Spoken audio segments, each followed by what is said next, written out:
Welcome, welcome to session 14 of In a Land Not Their Own. We get right to it. The scene opens. The sounds of arguing, cacophony. Now you see here! Now you see here!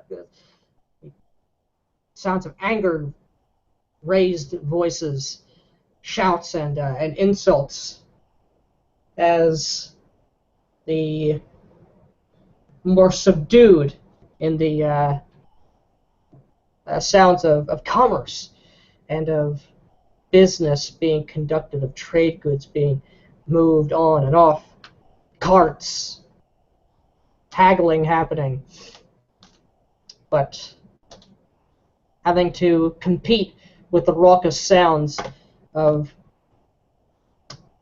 these two humans, Nazvog and Azad. They were in the grounds around the manor house. These two individuals who were ready to get at each other's throats, as about an hour ago, Nazvog, you, who were also accompanied by Misha and Iowa, also at your side, a little bit behind you, look of disapproval and just shaking their heads. These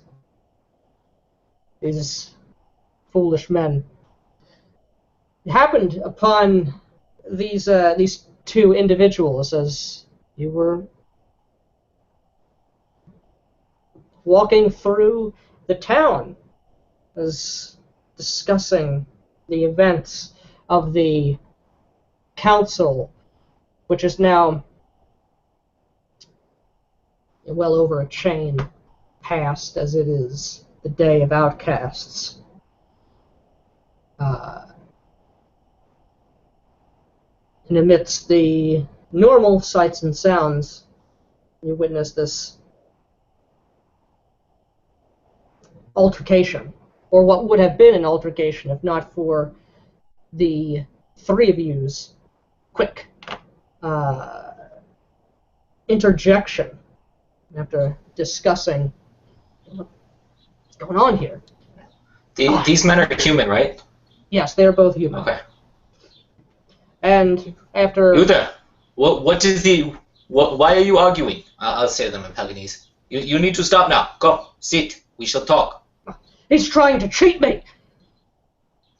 I give him a whole cycle's worth of supplies that he has only given me five pieces of gold currency. Come, that sit. Is not Sit down. I'll go over to him and put my hands on him and try to get him to sit down. I mean, obviously I can't make him, but sit. Come. We must talk about this. As calmly. What is there to talk about? What is there to talk about?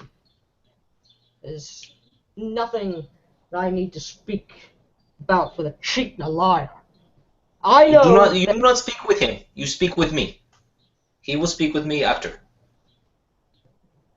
What did you? Why did he give you these things?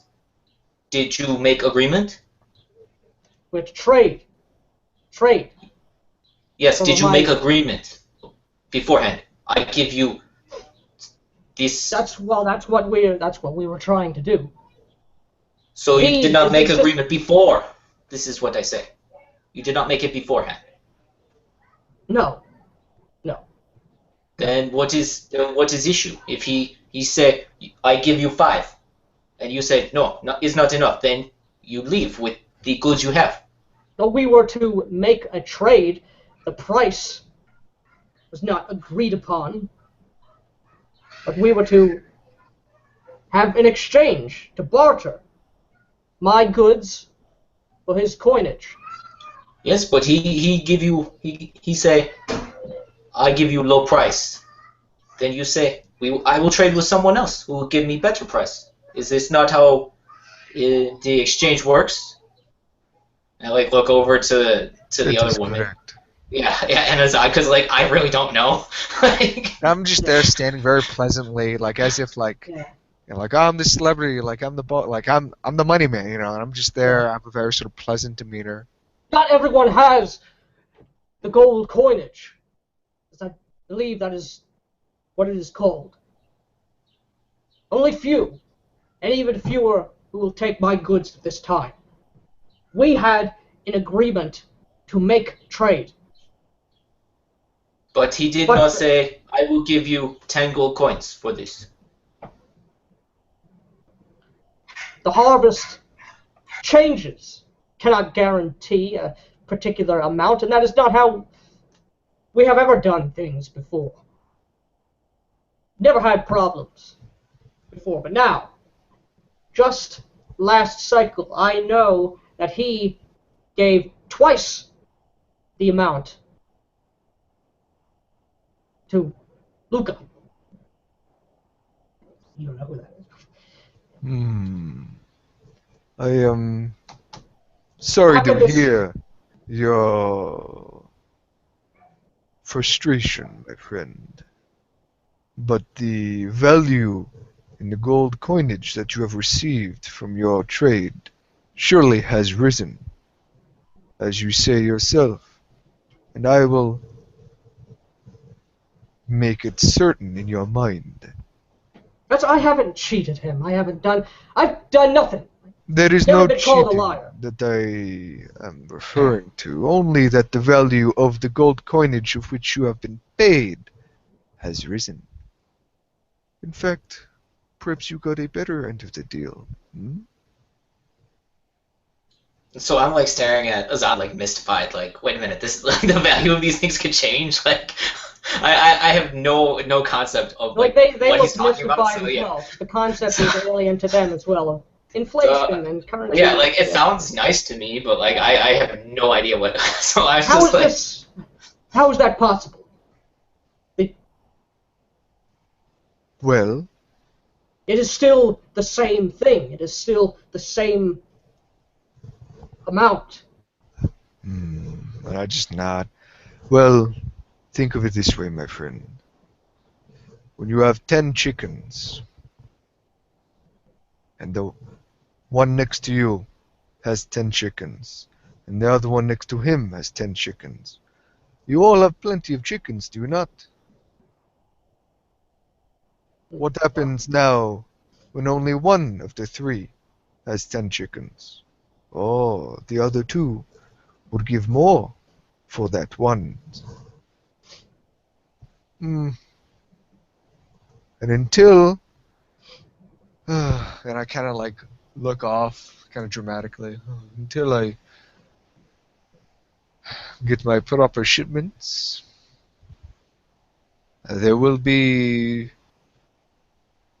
not a such a large amount of gold coinage coming into the markets these days, my friend.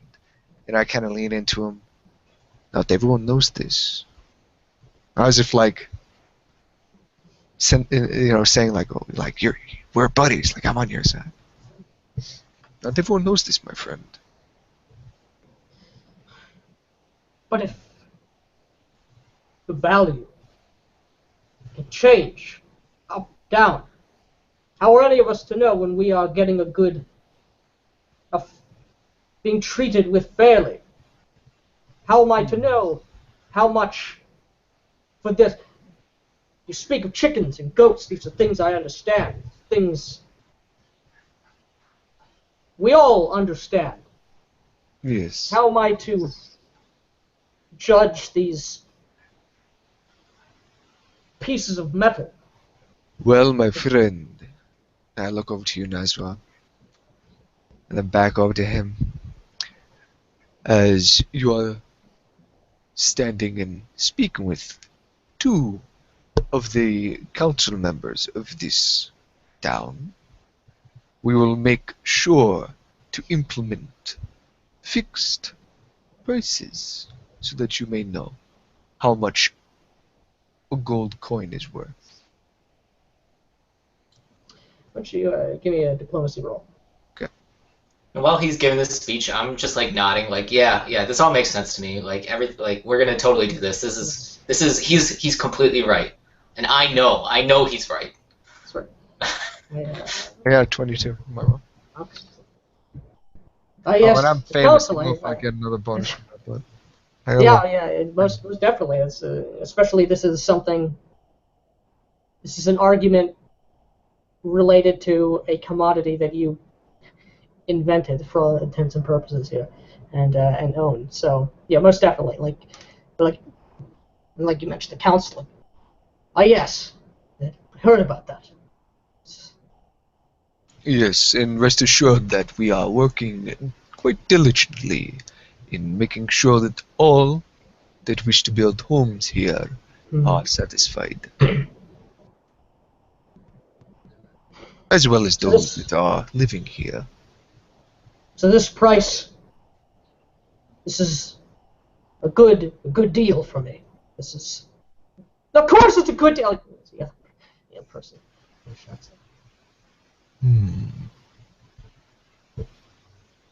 For now, yes, it is.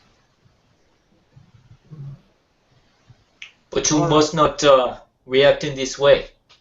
You must not shout and come to blows. This is not acceptable. We must keep the peace here. We must work together. Even if you are not happy with these things, you must not shout and cause discord.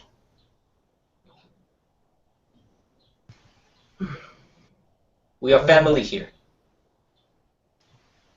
Yes, and besides, if you and your family are ever in need of some financial aid, you are more than welcome to put forth a ledger to my own staff. I have given many loans out to those that have needed a little aid.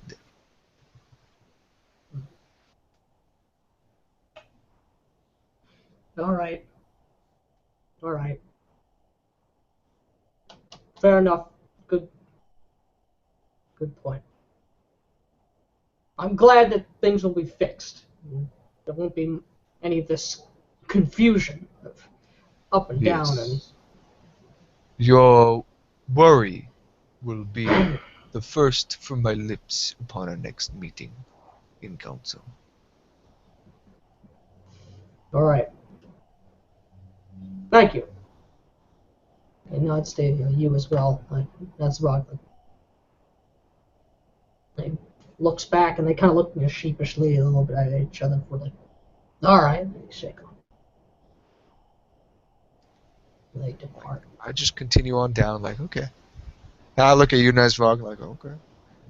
Kind of like, I give you almost like a look of like, oh, you actually handled this, like a little bit look of respect, like, as I'm all posh and like all upright standing and like, but as I pass by the two, I sort of turn my head and I give this glare at that one merchant because I know he's trying to pull a faster one than the other guy. And I just give him like this slight, like ferocious, like snarl, this, as if like watch it kind of thing. And then he takes off a little bit quicker. Yeah, and then after I see that they're departing from each other and they're not going to like come to blows again or almost come to blows again, then I'll say, "Go, Ewa, Misha, let's continue. We shall go and see where Azad takes us. See where he goes upon the town." And so yeah, we're just gonna start following you, see where you're going, like, cause whatever. Let's do a tour of the town. I do rather enjoy the recent cycles more so than I had before. It reminds me of my home. And like someone shouting, and some farms like, he's holding the hammer. Music to my ears. This is it could get a little out of control. I have seen disputes get ugly very quickly in Ashton. other places. Mm, Is this not the way of your home? yes, I do believe tempers would rise, but that is how the human men speak to one another. They start very low, and then at the end of the conversation, they're red in the face and yelling at each other. And then they shake hands and they do their exchange, and they're on their way. It is all very normal for their kind. And as for the, I just look at a firm as we pass by one and look back at you, the Ferrum people. I do believe they perhaps share a similarity. But you do not have to worry about the Dawan traders. They all understand how to stay calm during negotiations. No, I foresee there to be no problems with them. Well, this is good to hear as you are so mighty. As I like stare up at you and you're like 7 feet tall. But it is The mighty is a very strong word, my friend. I simply do what I must to make sure that people's homes have food, the children have a place to be protected, and people may grow. yes, I see this, but I mean your form, your body. You are much stronger than most of these uh, peoples. Oh yes, the Dawan people are known for their size. It in my home, these sorts of arguments they usually end in scars between men, not in handshakes as the humans do. This is why I try to uh, diffuse the situation. It is I've seen too many beautiful men deformed because they could not calm themselves. Hmm, that is very unfortunate. It is the way of Fatash, I suppose, to demand that you must outwit the other, and then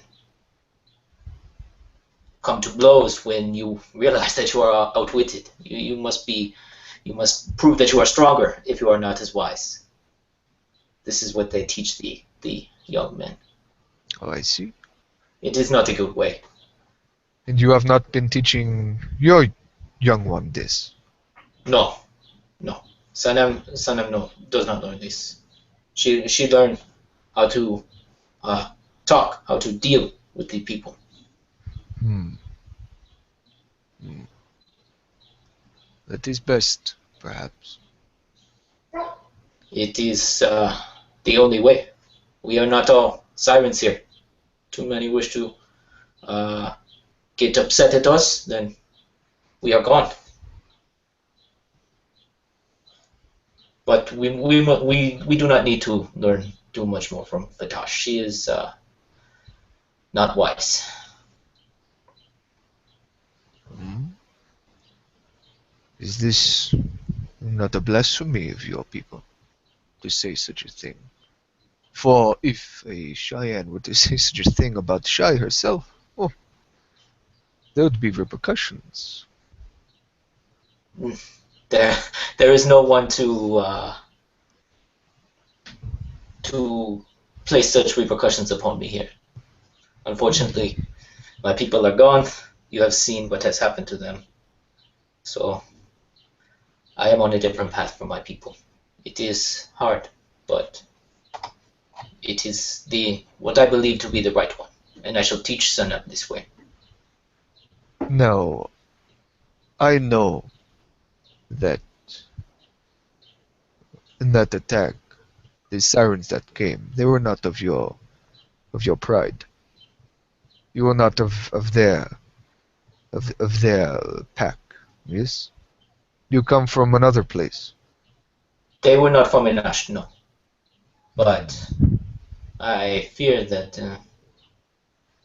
if those who were from Menasht survived their own troubles, the same sorts of issues may have arisen among them.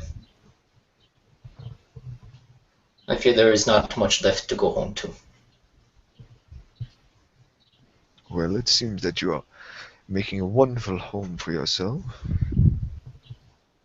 here in this soon to be busy town. You will have many things to do, many things to keep yourself busy. I'm sure of this. I already have many things, but if I am successful here, it is thanks to my friends such as you, such as Ewa and Misha, and even Malachite, who has gone and disappeared and is probably dead, just like Polix. Hmm.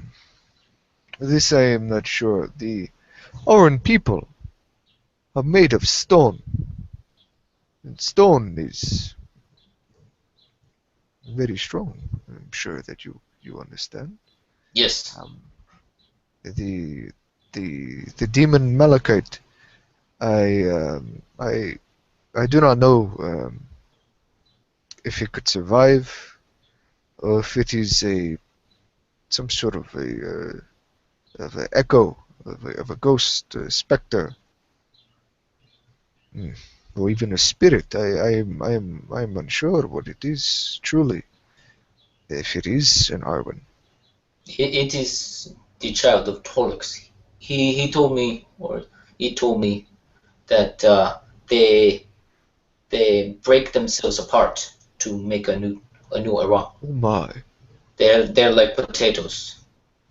They take one and they break into two, and they have the same soul or something like this. I do not know souls, but it is not a Oh, spirit. oh, I see. Then it is a birth defect. I do not know. Maybe Tolix eat much of the rock that was in the cave that we went at the bottom of the world. Hmm. I thought that was green. It could be the same sort of thing. Yes, perhaps. When you look at these people, Nesvag, what do you see? Which people do you mean? Do you mean like Malachite? No, no, no, no, no, no. The people around us, my friend. Uh, like I glance at the orcs. Which people do you mean? The general atmosphere. When you are walking with me now, in this time, what do you feel from these people? Hmm. They seem to be happy to see you. They are they are content in their ways, but I do not think that they are prepared if something were to come. Hmm. I do not think that they are planning the darkness. They they are content to enjoy the comforts of their lives, which is good. But I do not know if they will be able to handle it if something else were to come.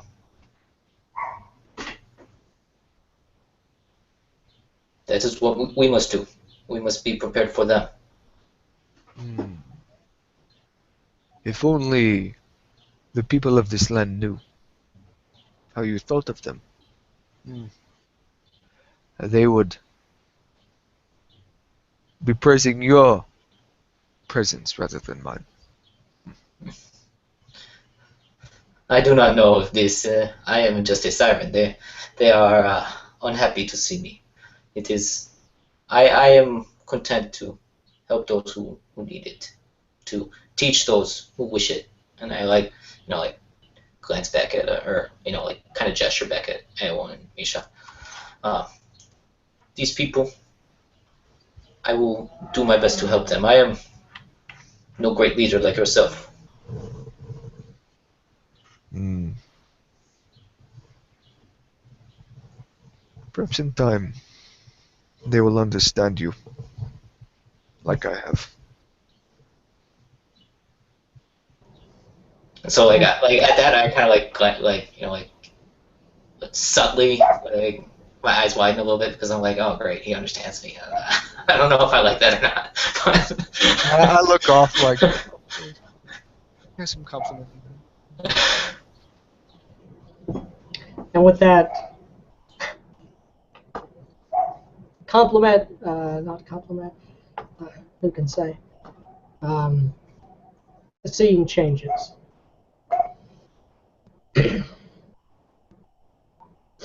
Malachite,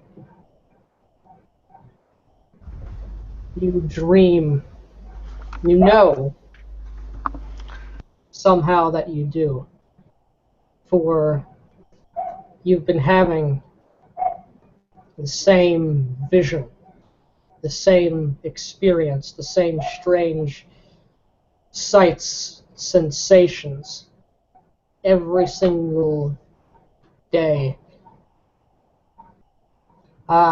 since your first sleep, almost a chain ago, after imbibing the strange concoction. And as if replaying the same scene from a film. Same span, same scene every evening. You awaken to your sleep. You see a blade, a razor sharp, metallic edge, curved wickedly. Shines despite the darkness of this nothing place, this place without light, without form, without substance, without surrounding or sensation, but somehow you can still see and perceive.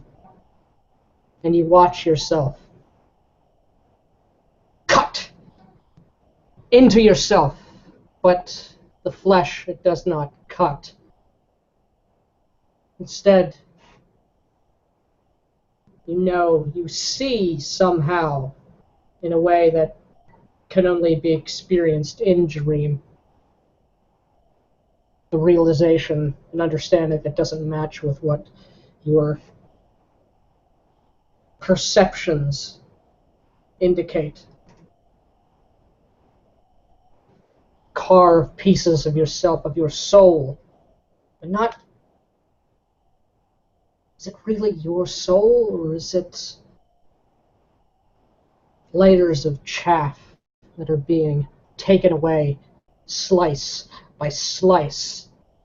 You feel yourself going back with every downward stroke, back again with each hacking motion. You go back a former life, names, memories, half-remembered, scenes that have no meaning or context. And you go back, past Glot, past Gnugak, past places and names and forms you can't even begin to fathom. You can't even begin to recall. Cycles, hundreds of cycles, thousands of cycles before, like falling in a storm, the lives go past you, past your perceptions. You feel both heavier and lighter. Somehow you fall with every life that is removed from you. You fall faster, but at the same time you feel less encumbered as you tumble backwards in time. And like a lightning bolt with the speed of thunder, with the speed of something, a meteor, something plummeting with incredible speed and force back to the moment of your conception. You see it looming above you, before you, or The fear and the awe of it all overtakes you. You hear the cacophonous murmurs of 1,000 lives, screaming, talking, living, and dying all around you. See a stone, a slab of granite that reaches, though you see no clouds, no thunderbirds, no gentle doves. This thing, it towers above you impossibly, as if it would pierce, extend beyond even their lofty flight. Down before a gaping hole, a yawning chasm that you know somehow, you feel its depth, its emptiness, its yearning pull that has no end. You stand before it,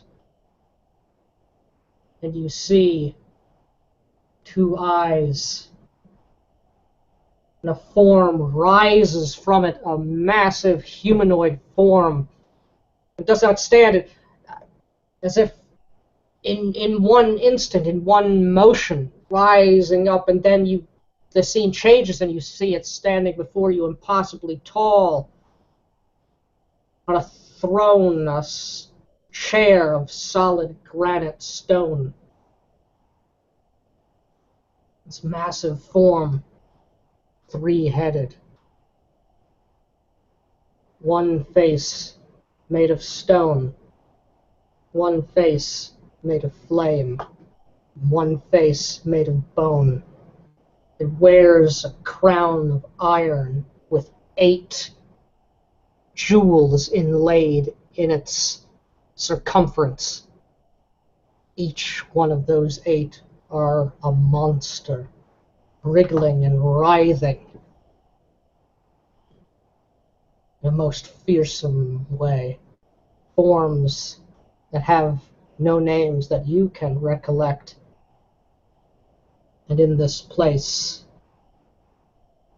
you feel the weight, you feel the endless churning of the waves of not only all of your lives, but all lives of your kind that have been, that have ever been. All the stretching branches that have ever emerged from this point, this moment of conception, this place of stillness. And perhaps for the first time in this way, you feel in yourself a fear that is so complete, not a terror of physical violence, of death, of failure in duty, but an understanding in its awesome capacity that while in this place, for this moment, you are yourself, you are separate. Feel the weight of all those lives and all those memories. To step out into those waters is to lose oneself forever, to be erased.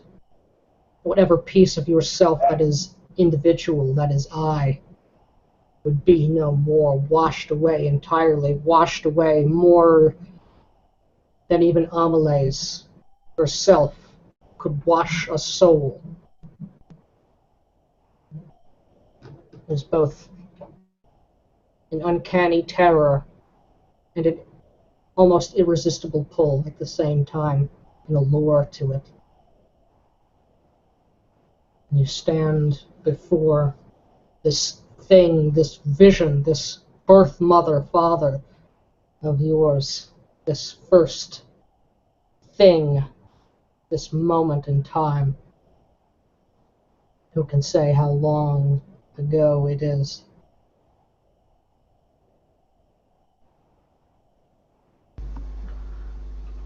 I am, of course, stunned by both the sheer awesome visage of this thing and the magnitude of the other visions circling around me. While filled with this existential terror, also I am awed by what I see around me. The memories of past lives I have known for quite a while, through several lifetimes, but never anything close to this perspective shifting moment where I can see not those of the one lineage I have come from specifically, but up to the first one and everyone that was split from her or it. I think first for a moment am I looking directly at Roust, and I await what I assume to be judgment for my failures in several lives.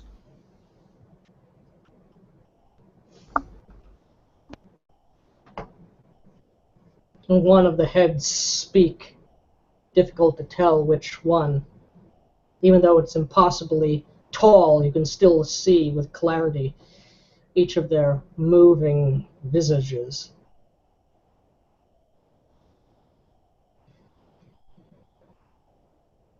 You are I. This is the house of we. We are one. You are us.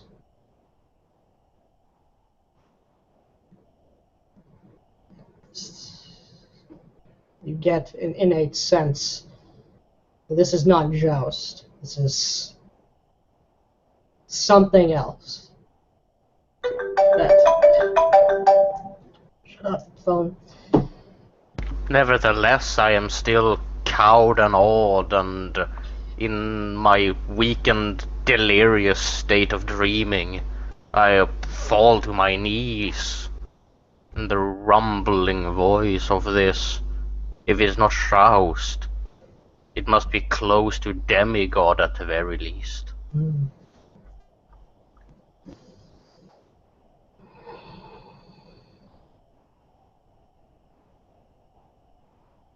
The face of Bones speaks. You have been broken. Sundered, but still one.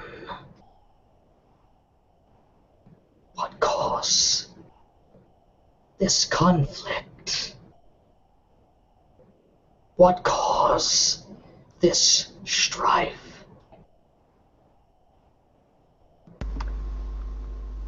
I remained silent for I don't know how long. The concept of time has always been a bit nebulous to their own people, for they are technically immortal, or at the very least eternal in a way, but unless they are murdered, they will keep living forever. But even more removed from the concept of time in here, I don't know how long I remained silent and ponder in my slow and methodical way. Does this thing refer to my diminishing faith? Does it refer to the failures against contaminated creatures? I simply look up to it for even, I don't know if I am to feel pride, hatred, shame, guilt, these strange emotions that seem to have been at the forefront of my mind these past cycles since my birth, as I clawed myself out of the chest of the Holics. And I speak with the feeling that comes and burns the brightest and hardest in me.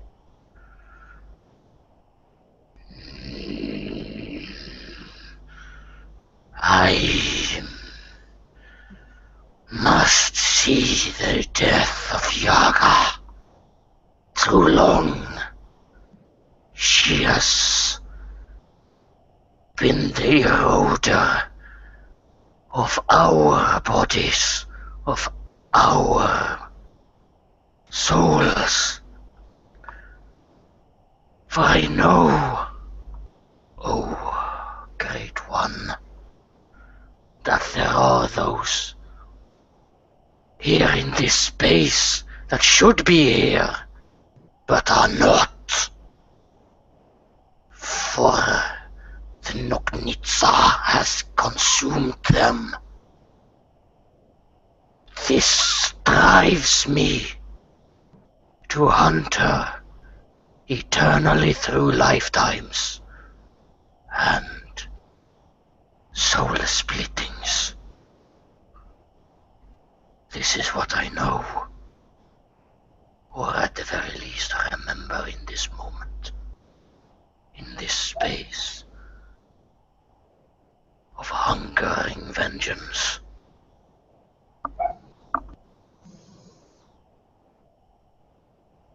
Stretches its hand out, pointing.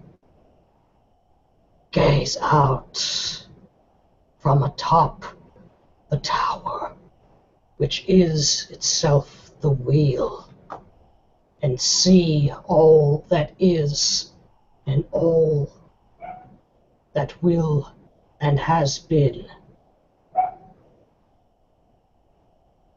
And as you look around you, you realize that that hole, like a grave in the ground, it is not that at all, but instead as if top down, looking upon the ceiling of a massive tower, a spire of solid stone, and you're standing atop it, and this thing is seated on a throne atop it as well. And as you gaze out, you see, in an impossible way, you see everything. Everything that has been or will be in this instant. It is an instant, but it seems like 1,000 eternities of such thing could even be put into words. All that will be of your kind, which is in this moment. All that will be for you. And in this moment, for the first time in this or any existence, you feel a weight taken off you, but as well a feeling of as if air escaping a container. There's that compulsion upon you. That is not a compulsion at all, but is your very nature, the programming of yourself, of your kind, of your people. It doesn't speak to you. It does not call. You cannot look out in this yawning sea of endless infinity and see its anchoring pillars, giving guidance and purpose of place, of navigation. You are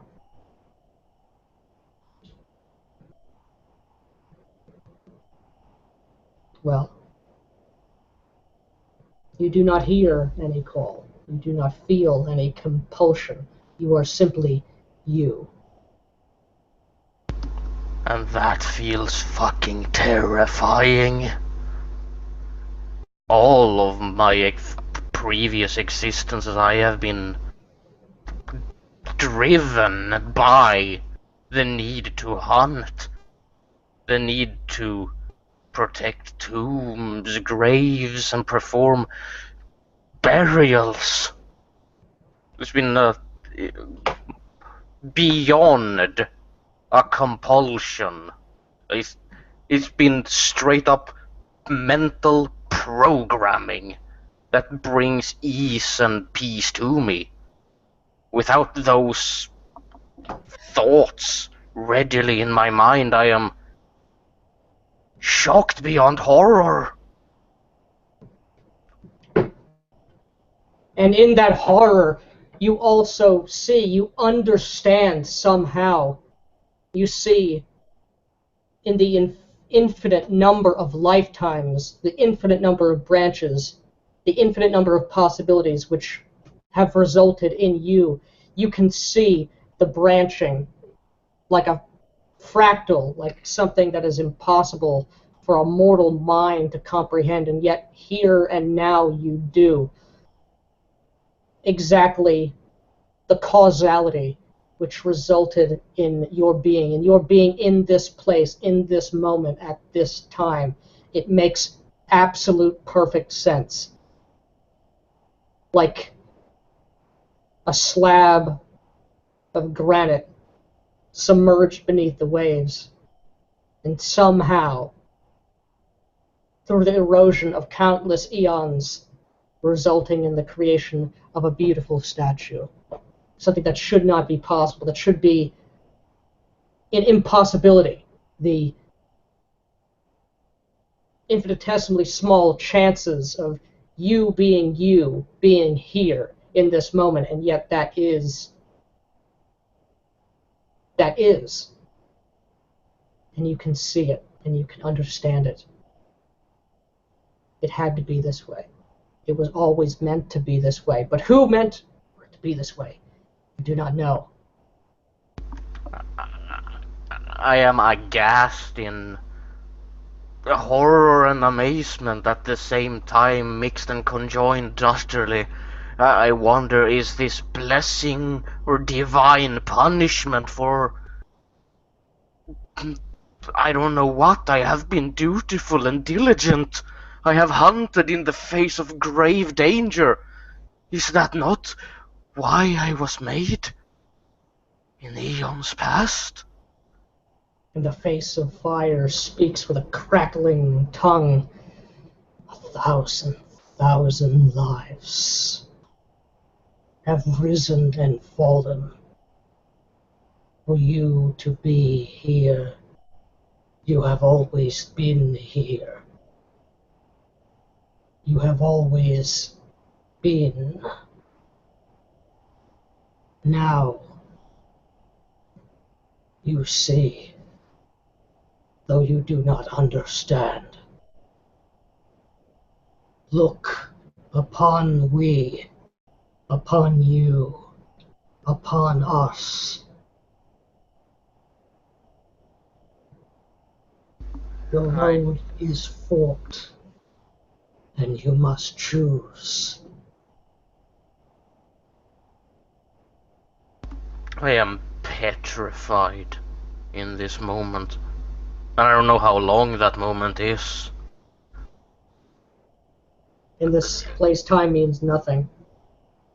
I stand aghast, horrified, I don't know, maybe even elated to a degree, but what is this foreign emotion of elation, of no, is it satisfaction? Can't be that.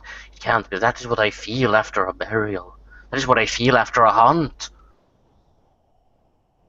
I am utterly immovable in this moment by terrifying indecision. It's like I have lived my entire life within one very precise and structured cube, one perfect box of duty.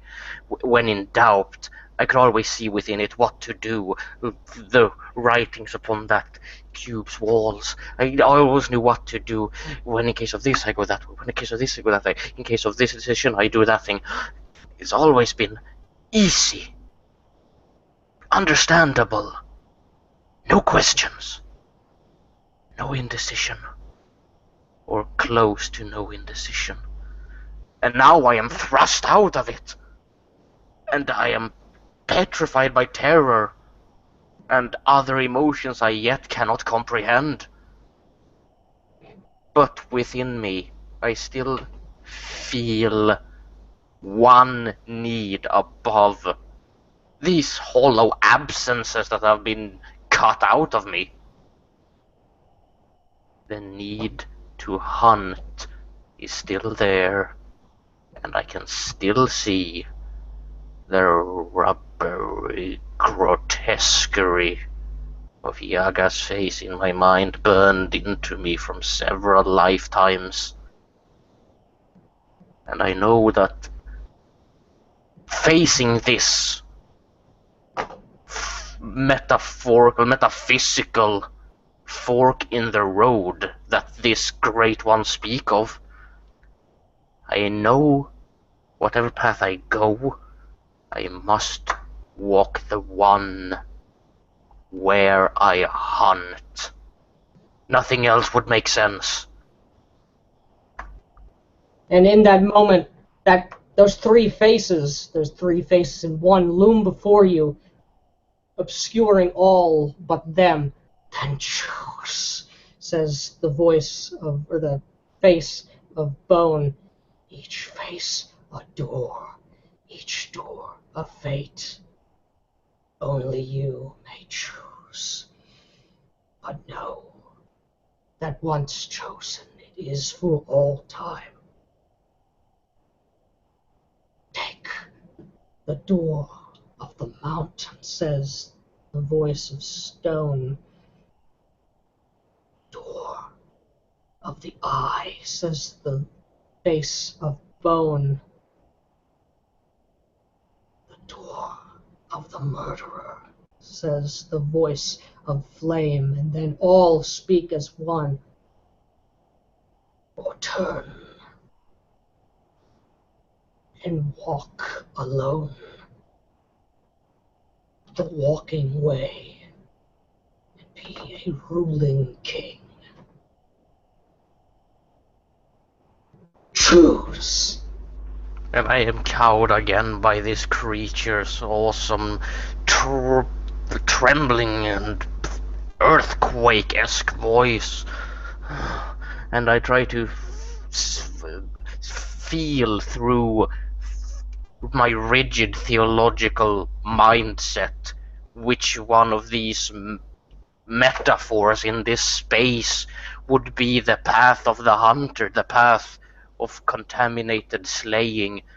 For I feel like as I am breaking away from these rigidly programmed and implanted traditions and actions, I must cling to the one that makes sense, and that is the end of my nemesis, for she symbolizes the true path that makes sense. And I try to read the metaphysical metaphor in this vision the best I can with my mind of stone and minerals. And in this place, there is no answer, no defined answer. Such an experience, such words, such visions are wholly unknown to you. And you must rely solely upon your own heart in this moment. And I look again upon those faces, stone, bone, and flame, or turn around and walk some utterly unknowable path, and that I can't, that I cannot, that it's too uncertain. I need stability, I need some order, and I look up again upon the face of this demigod. Bone, stone, or flame, bone, stone, or flame. I am of stone, I am of stone, but is stone this end of contamination? No, the contaminated, they burn. They fear the flame. Or is it Tool's bones that can rend them asunder?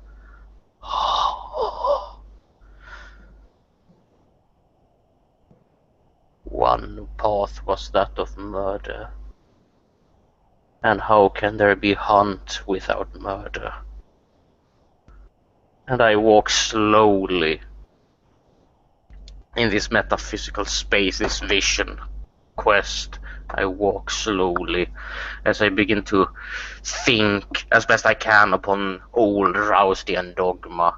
If you can find the contaminated, even if you are uncertain, for its appearance may fool you, slay it.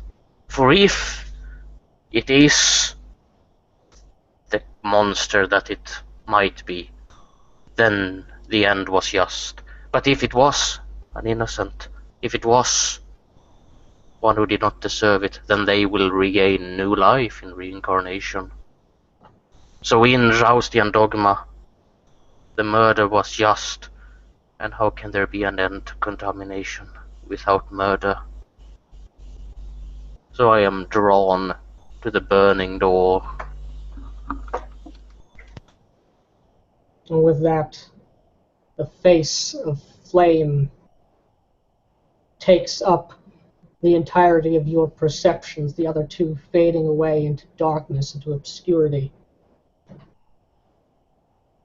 And stoke the coals of your soul.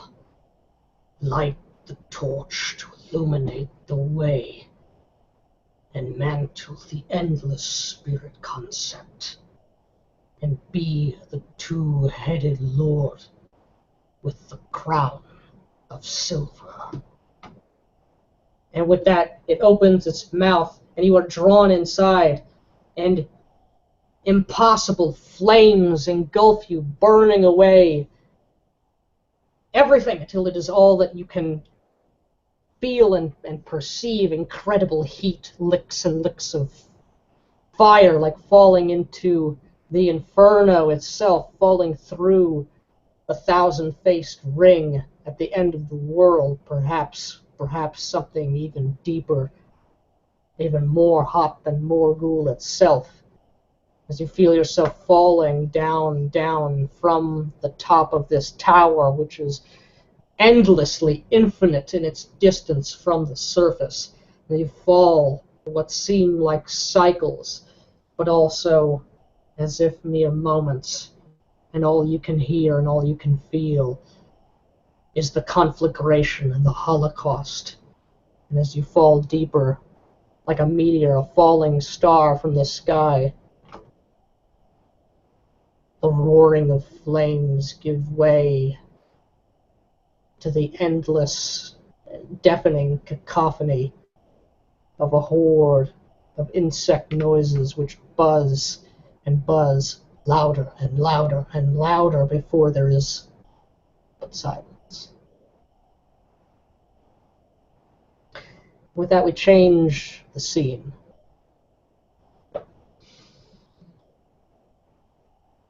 Azad.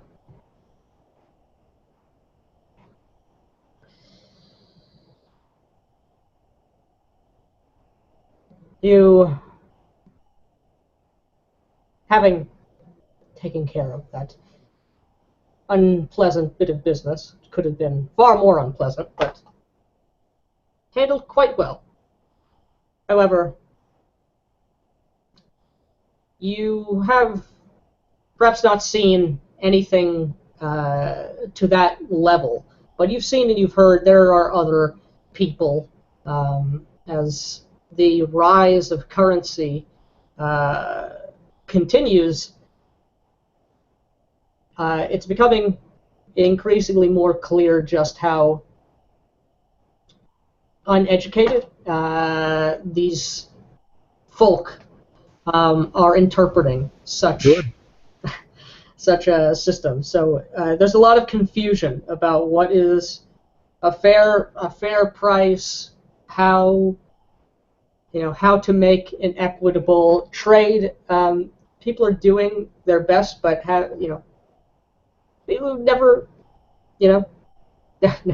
never involved themselves with currency before, and like, well, I mean, 5 goats, a bag of flour, surely it has to be worth this much, of course.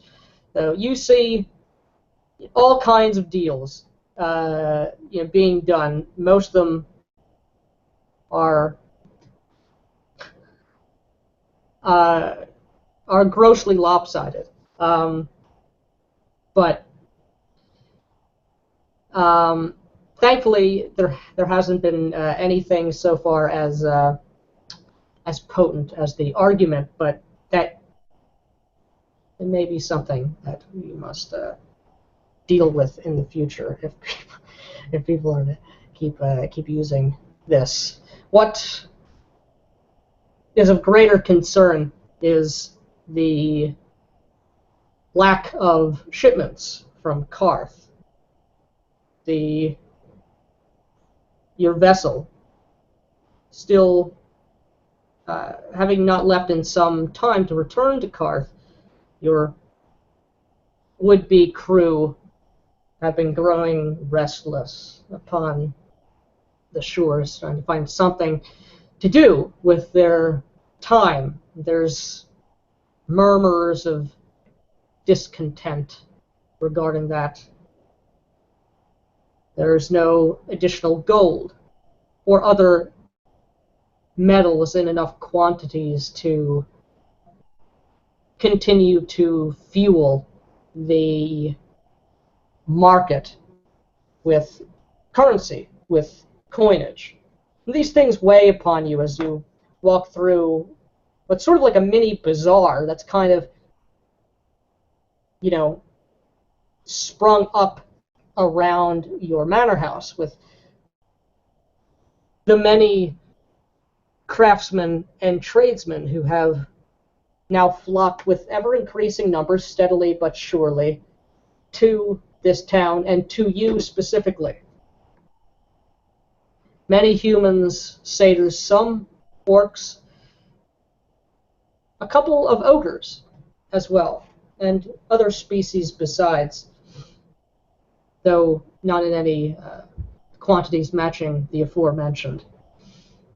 But thankfully, as one of your servants, not one of the individuals who were off upon the isle, informs you, my lord, the Yes, what is it? workers that you had sent for, the metalsmiths, blacksmiths, and such, a small cadre of them have arrived from the west. I assume, I am told they're all from the same community. They know you wish to speak to them upon their arrival, and they are here. Great, Very good. great. At once. Let us prepare our meeting. Quickly now. Unless there are any further news you wish to give me.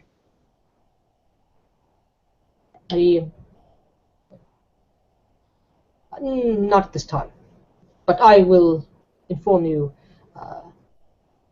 if anything comes up. Thank you. In the meantime, the mistress can handle things here, no doubt. Yes. And thank you for your continued service. Thank you. And I move, and I get up from my table writing, and I begin to move. And you go, And I move up to Nali.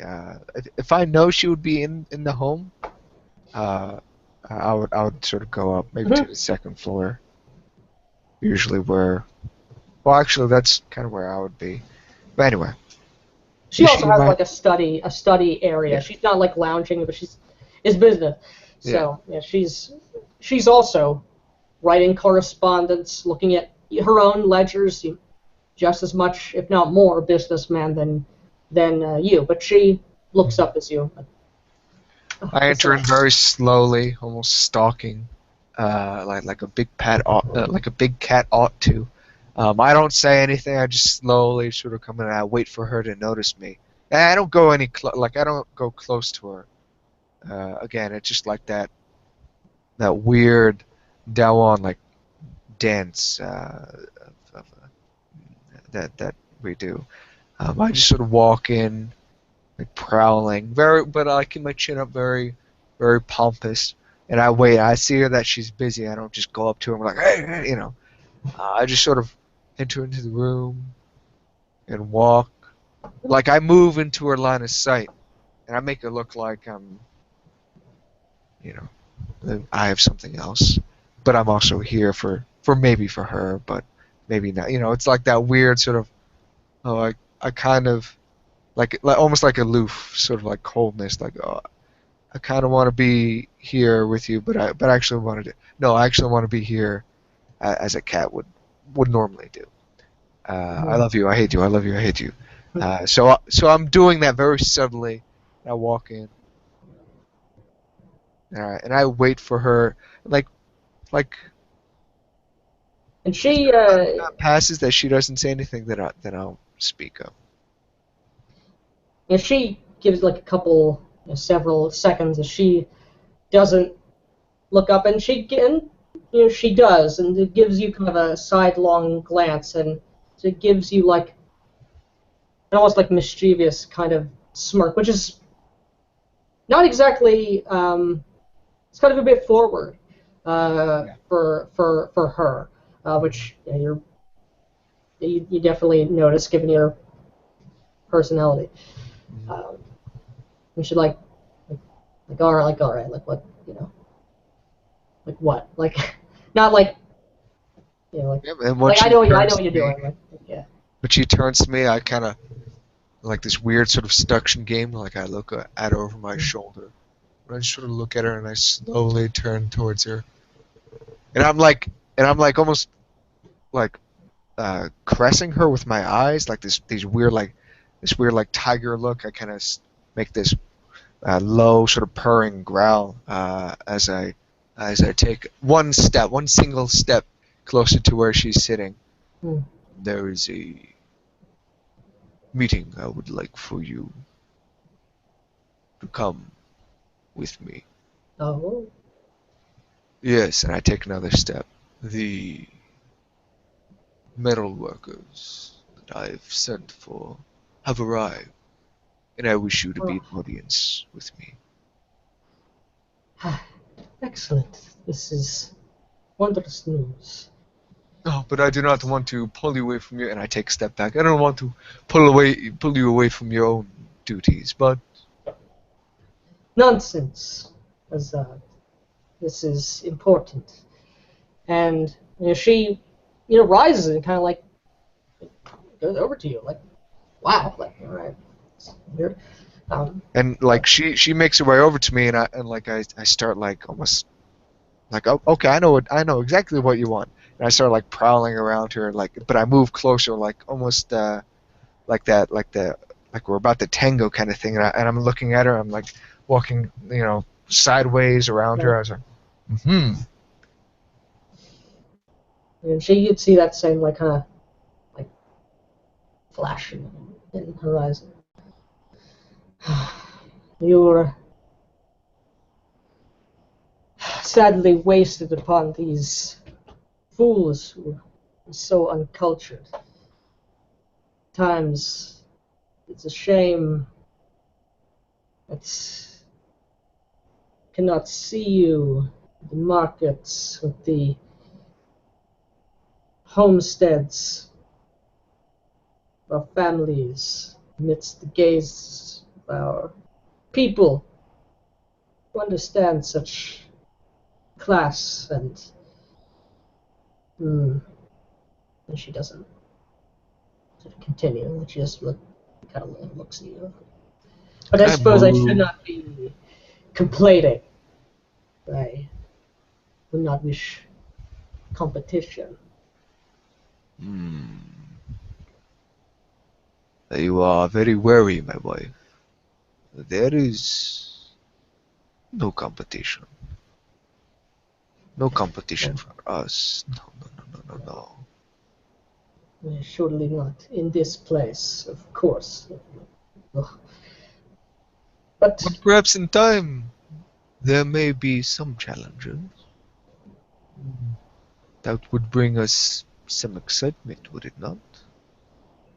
I smile, I purr a bit as I prowl around her, and like suddenly I move to her right hand side, and I suddenly, but very gently, grab her hand. I go under her hand and I lift it up, sort of like we're standing and like both of our arms are almost fully stretched, and I continue sort of moving around her as if pulling her into some strange courtly dance. As I'm speaking, Yes. And she goes in the same. She dances the dance and plays the game with just as much relish as you put forth. There are so many voices, as we're very properly, courtly dancing with one another. I'm speaking. There are so many voices upon the markets, upon the dirty streets around our home. But this does it not remind us of our home? It reminds me. Yes. Home. But we are making this place, ours. Bit by bit. This is good. Yes. We should dine together this eve. Send servants away. This is a good day. As you wish, my love. And like I have her fully, like my arm is fully extended as we're pulled apart for a moment, and then I move in, and I get really sort of close to her, like a close sort of hugging embrace, my hands on her lower back, my hand is holding hers into like this sort of tango, or I guess more of a perhaps a slow dance sort of posture. As I sort of rub my face against her cheek a bit, and I sort of purr a bit as I do this. Now, shall we entertain our guests? Indeed. And then I move away from her, and I spin. I sort of playfully hit her with my tail as I spin. My little robe sort of flourishes a bit as I move suddenly. And I look again over my shoulder at her, and I leave. And the scene changes. You are in the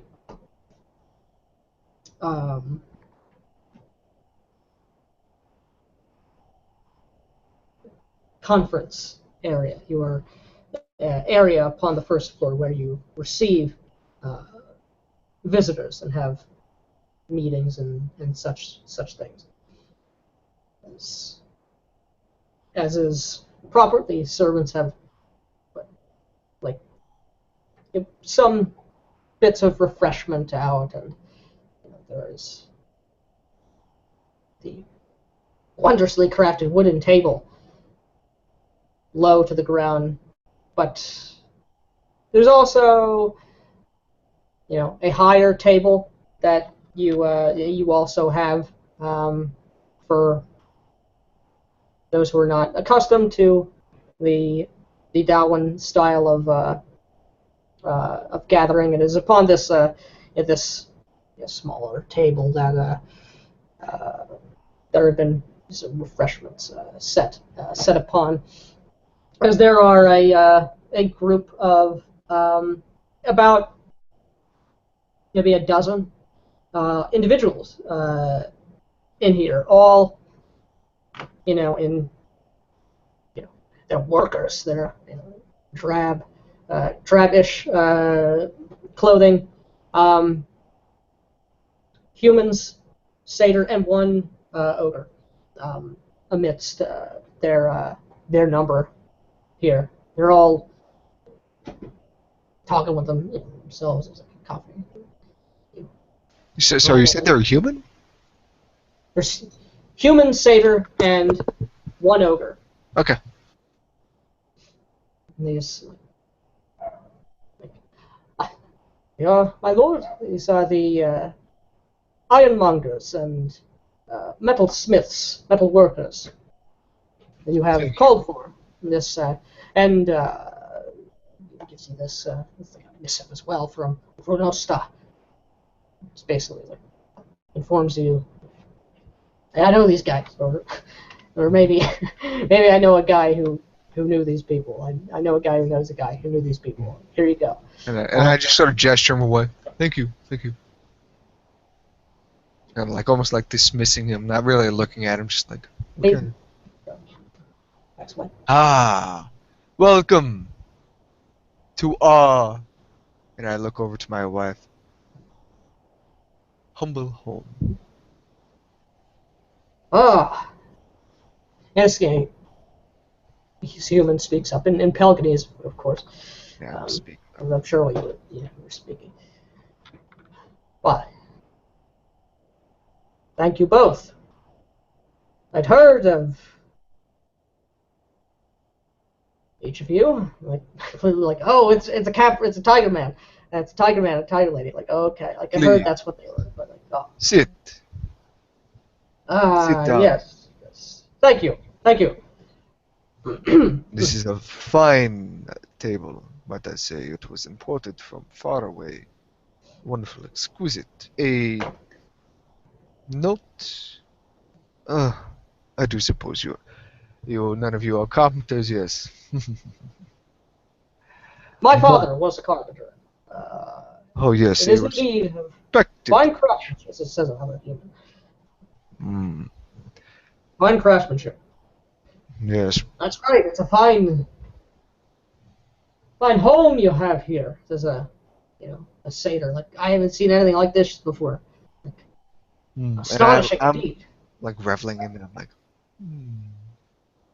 my tail's like wagging as I sit down, like really fast. As I'm like,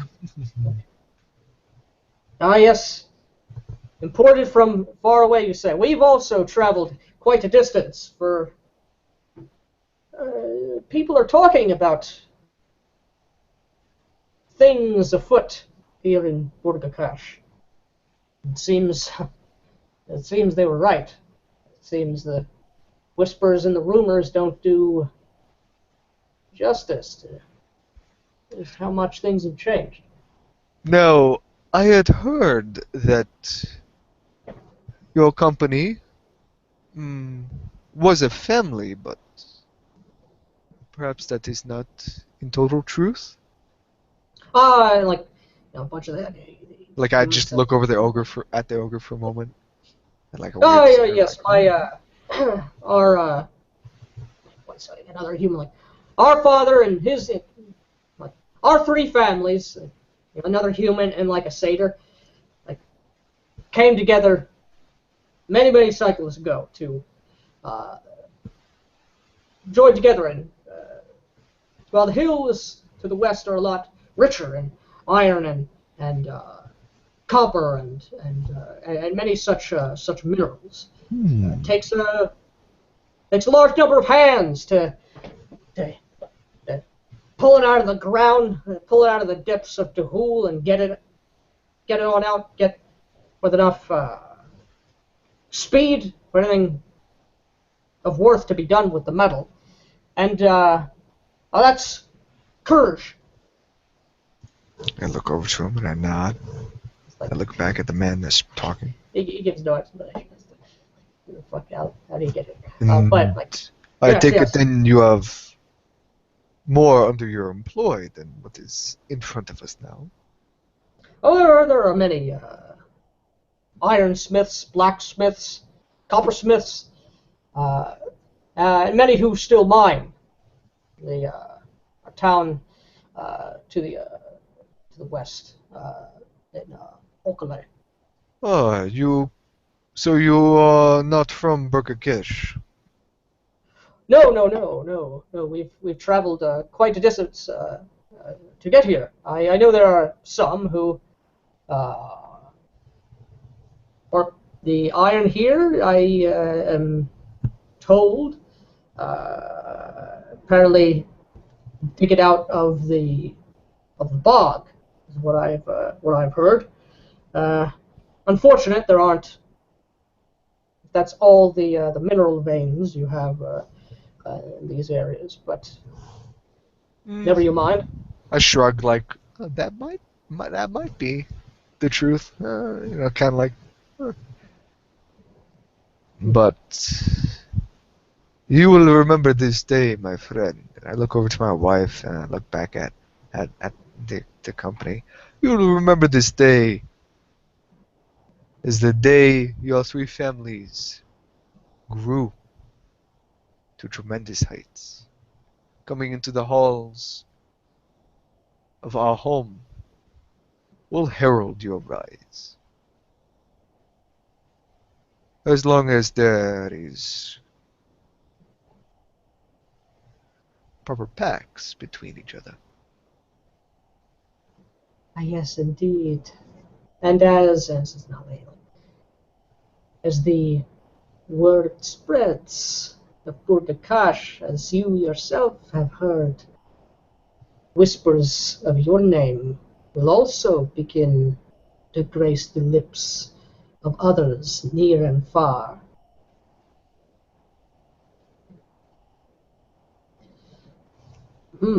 That I like the sound of that. That is one of the benefits, one of the many benefits of dealing with our establishment here. We know many of the locals, many of the peoples, and beyond. We know of shipping lanes. Our houses have close ties with several captains, who own, in turn, dozens of boats, which may go as far to the very flame at the edge of all. But this, what can a courier do when they have nothing to move? And this, my friends, is why I have asked for your audience. Surely each of you have your own lives to attend to, but you have all seen wisdom in coming here to speak with us. Yes. Knight Kronosta came to our town, spoke to Knight Bachi, told her of this place and of you, what was afoot in Burgakash so far on the other side. And, well, stories were true. We all had to see if that were real or just fanciful stories. Like he looks like a little too long at like you and Natalie. Like I heard there were cat people. Like Yeah. And I look at him but I slightly make a snarl, like I pull back my teeth. I look like for a moment and then I revert back to like a pleasant sort of demeanor. Like, you're looking at a fucking tiger, I'll eat you. There's like a little moment like that. You'll find that here in this town, the need for blacksmiths and workers of metals is quite high. Your businesses, bringing it here, will expand tremendously.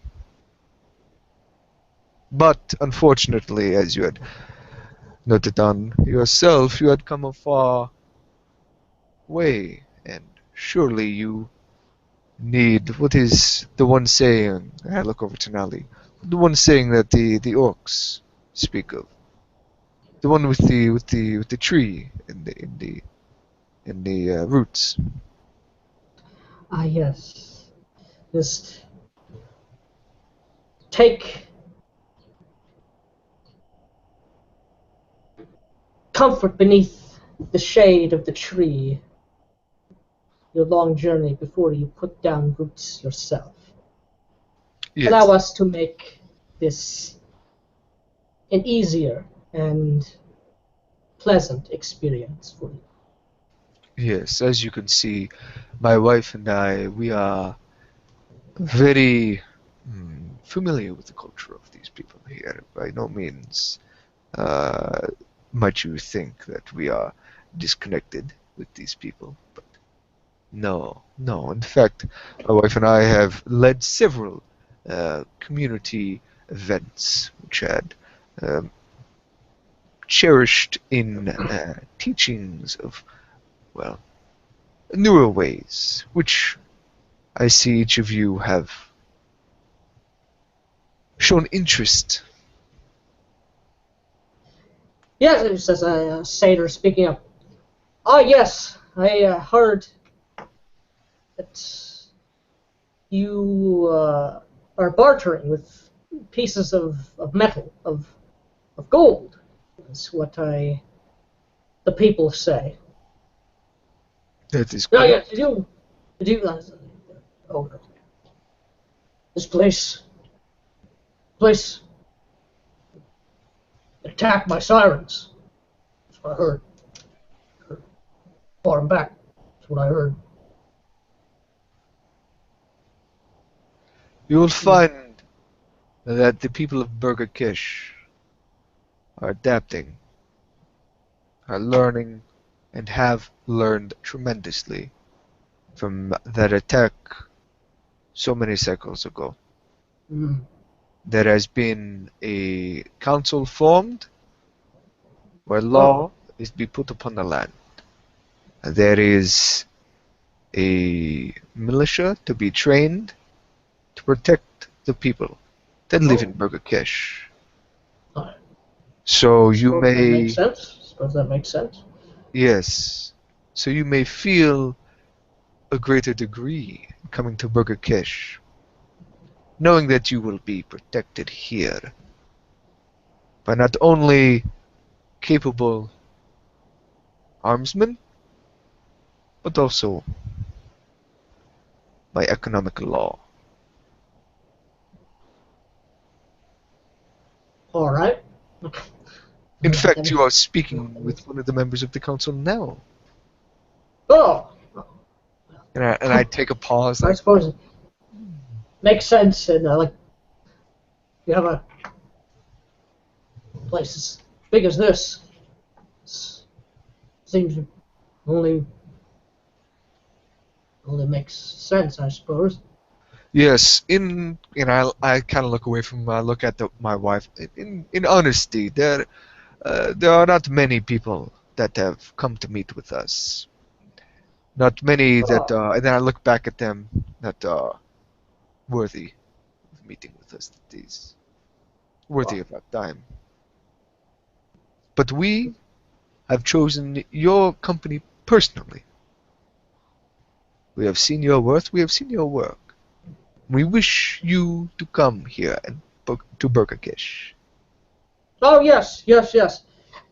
Like oh, as if I almost forgot. Like yes, we've brought some of the tools and items that we can make, and often asked to forge and to shape. Can make anything you need, anything you like. Oh, go get it. Like, oh, okay. It's just they unroll like a roll of like a leather, and there's inside a bunch of tool heads, bunch of small like items of shaped iron. A lot of it is like mundane stuff, but I'm gonna try to appraise them. I don't know, because I sure. got blacksmithing. Just want to generally appraise their skill, like give me a roll. looking.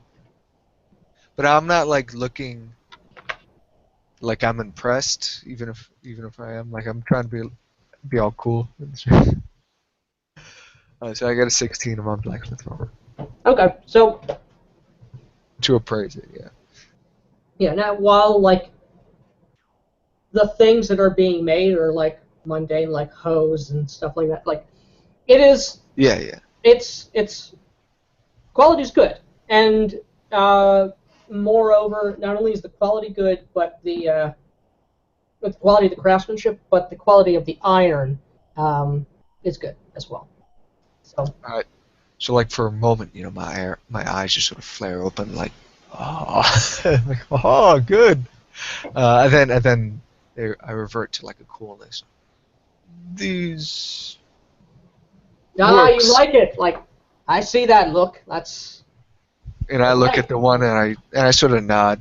These works are up to standards of Burger Cash, yes. Hmm. Bet they are. You will be most welcomed here.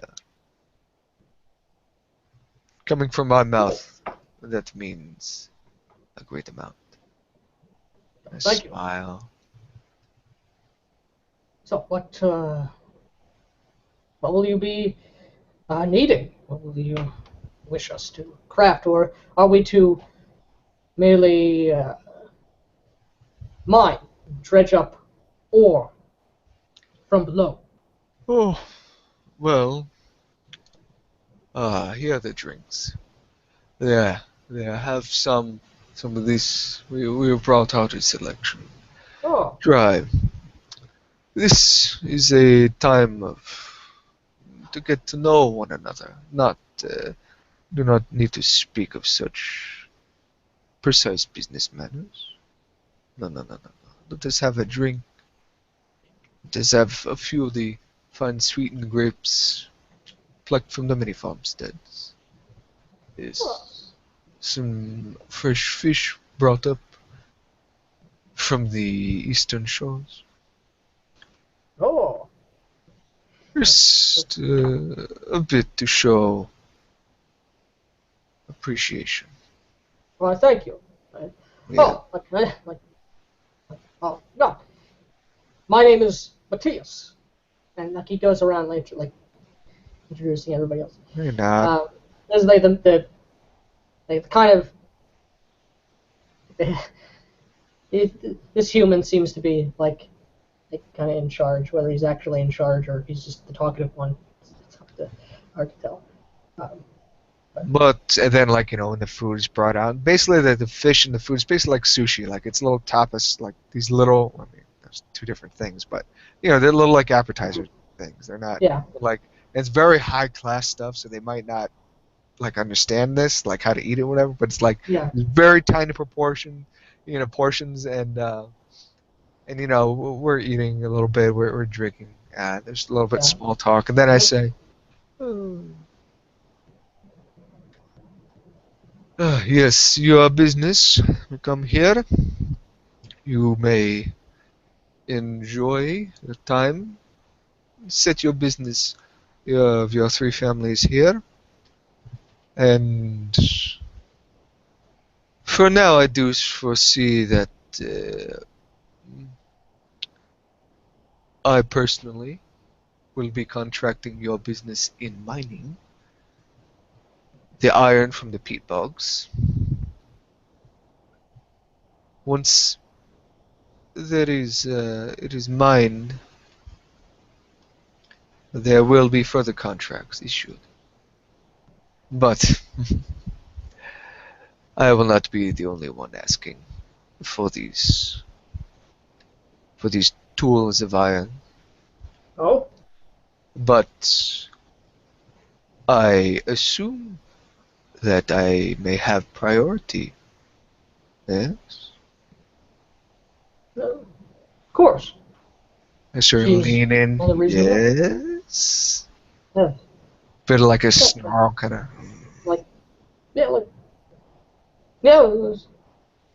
You And I pull have back. asked us here, and Good. seems only right. Of course. Hey, what's that? A green man. Green man we saw. Out there. Green man. Who's that? The green man? Oh, yes. Strange individual. Not here. Over, not too far to the west, by the farms. Man, very, very, very gaunt looking. Oh, I Thought he was an orc at first, but then no. Orcs don't look like that. Oh, do you think it was an orc then? No, then I saw its face. Thought it was a statue, but then it moved. Well, there are the older relics of a rich land, culturally rich that is. You may see such things. I'm sure you have seen orcs before. No, of course. Yes, they do seem to summon forth strange things from the wood or from the seas themselves. Ah. Like, okay. Like, as if they get it. Like, okay. Yes. Yes. Yes. That makes sense. That makes sense. Very good then. Yes. Well, I'm glad that you all took the time to meet with my wife and I on this day. Now, But I will have one of my servants send you an area in which you may begin your future home for your business. very good. Yes, in fact, I do believe we have picked out several wonderful plots in which you may choose in your liking what is to your more favorable. And they like they're not like actually like excited like yeah like tell me about that like they actually they seem to have a passion for what they do. And I sort of nod, like I feed off that a bit, or like feed them, like, oh yeah, like I'm on your side, yeah, I'm totally with you. But I get up and I get up with my wife. We'll show them how we do it. How it's to be done. Huh. That is the spirit, my friend. And I gesture, and some servants start coming in. And they start like taking out the plates and goblets and escorting them. Yeah. And I don't like go to them or shake their hands or anything. I just sort of move a bit closer with my wife, and I just sort of nod and just sort of wave them like. Oh, thank you. As like your servants, like you, like oh yeah, like so it's a pleasure to meet you. Like, you know that servant who brought you in, he's back and he's like, he's standing away like he's not gonna interrupt, but like. I wait until the party slightly, leaves. Slightly like concerned, like not like there's bad news, like nothing like that. But, Yeah. You know, consternation on his face. But there's like news, yeah, right. So Yeah. Yeah, I'm a busy man, so I just wait until the party goes, and I like make him wait too. Like I just sort of wave, like, oh, it was nice meeting you, okay, and they leave. And I look over to my wife, and I see him like behind my wife, sort of in the line of sight. I'm like, I don't want to deal with that. And I like for a moment I get lost in the gaze of my wife. Before I just put a very gentle hand on her lower back, and I move behind her, and I move over to the servant, almost like saying, "Let me deal with this." Yeah. Nali is definitely very pleased at how things went. You definitely picked that up. My apologies, sir, for. No. You are doing your duties. There's no need to apologize. Smile. I was not aware. Were we to be receiving shipment from by sea today? No. I thought you gotten the ledger. I did, sir, but Then why are you coming to me now about this? If you have already read this. Well, yes. Normally there's no. Well, it's just there's a ship in at the docks, and there are a great deal of trade goods to be delivered to the manor house. Thought it best to ask you. Well, is it our ship? No, it is not, but it is flying our colors. It's a Carthian ship. I sort of snarl a bit. But I look away as I do that. Thank you. Is there any more news you wish to give me, my friend? No. I've told them to not deliver anything until I receive your okay. Shall I tell them to commence?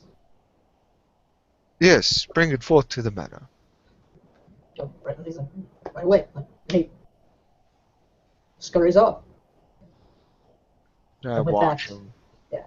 before I slowly sort of turn back to my wife as she's doing something else. And I sort of get lost, just sort of casually watching her as she's moving about, and maybe she just looks at me. And she does. As the scene changes. To Nazvog.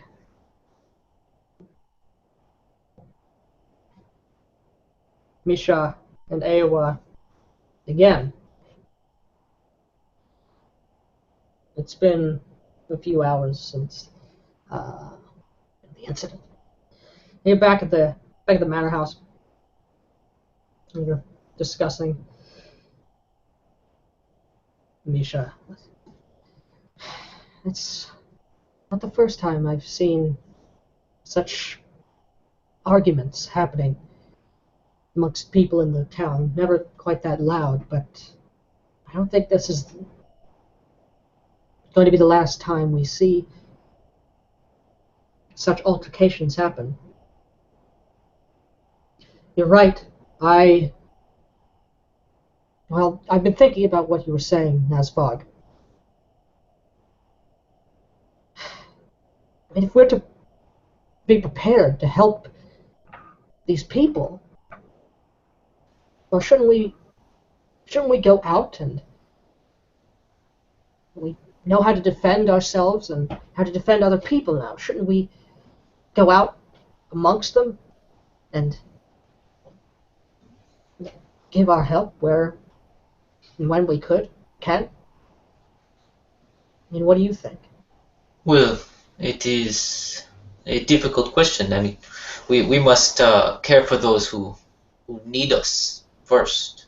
If we weren't there today, who knows what would have happened?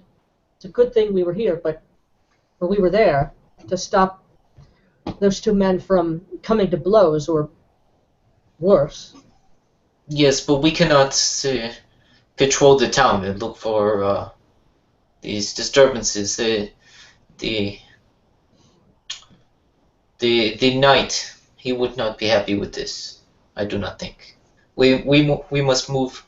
We must work slowly towards this thing. I know that you are capable of doing this thing. I see how you lead. Haven't you spoken to him on the council? Yes, but these things take time. The orcs, they are slow. They do not change easily. Not like your people. You must ask, and then you must wait, and then you must ask, and then you must wait, and then you must ask a third time, and maybe you get an answer. It takes a great amount of time to deal with the orcs. It takes patience, of which I do not have enough.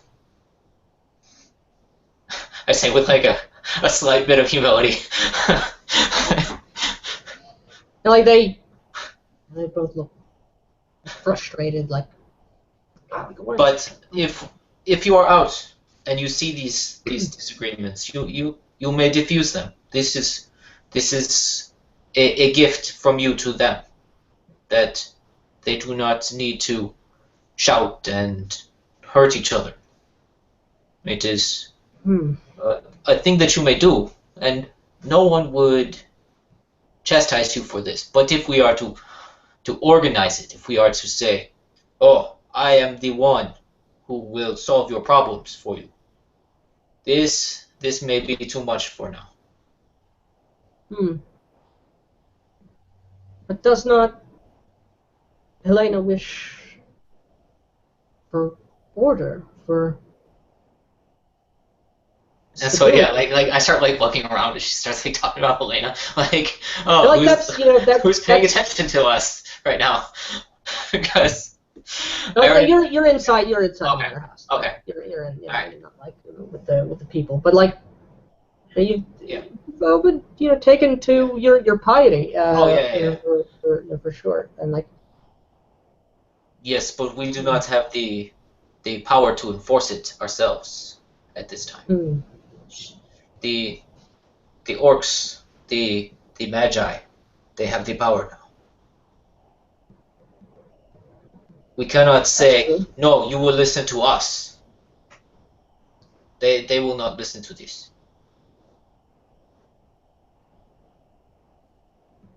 We must plan. We must work ahead.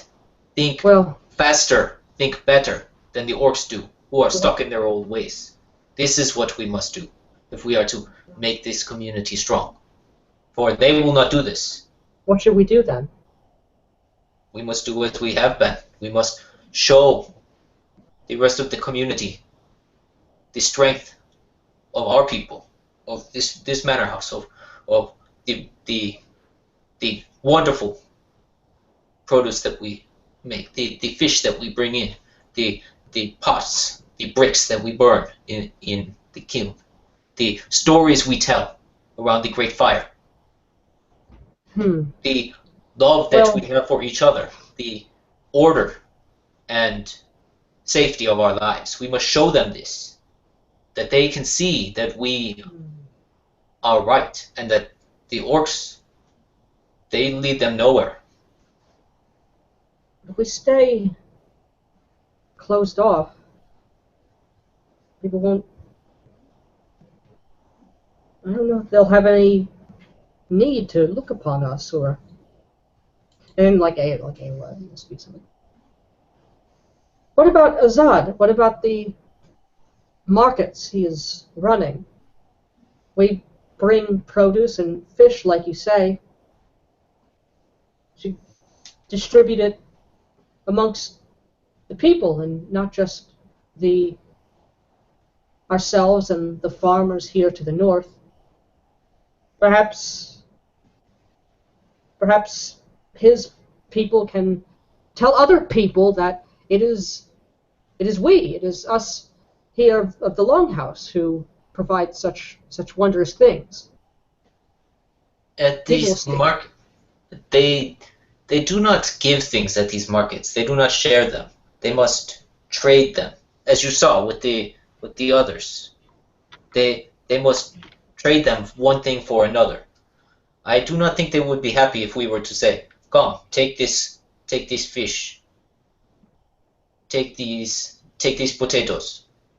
They would not be happy to see this, because then they would say, "No, I try to sell my potatoes. I try to sell my crabs. I try to get another thing."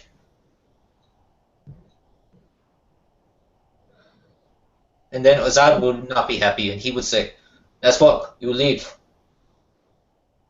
He wouldn't say that. Okay, well, I don't know. But this is far more difficult than it seems. I'm not sure what the right thing to do is. I feel like there has to be something we can do other than we can't only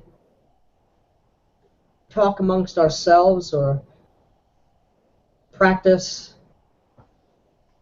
the Dokimbi with drilling such things. There has to be something after that we can do. We're, for the most part, completely self-sufficient at this point, which is a wondrous thing to behold, but now what? Now where do the efforts go? Nobody needs help anymore, at least not dire help. Maybe we need to search it out. You have or not. You have friends outside this community, yes? Outside of Yes. it's the Longhouse. Yes, you have many. Yes. You invite them. You say, "Come down, join us at the bonfire where we tell the stories of our peoples, where we sing to the fields, where we learn about each other. We learn about ourselves." You say, "Come down." You say, "Join us here. See what we have to offer." It is not just a sufficiency, it is a belonging, a community.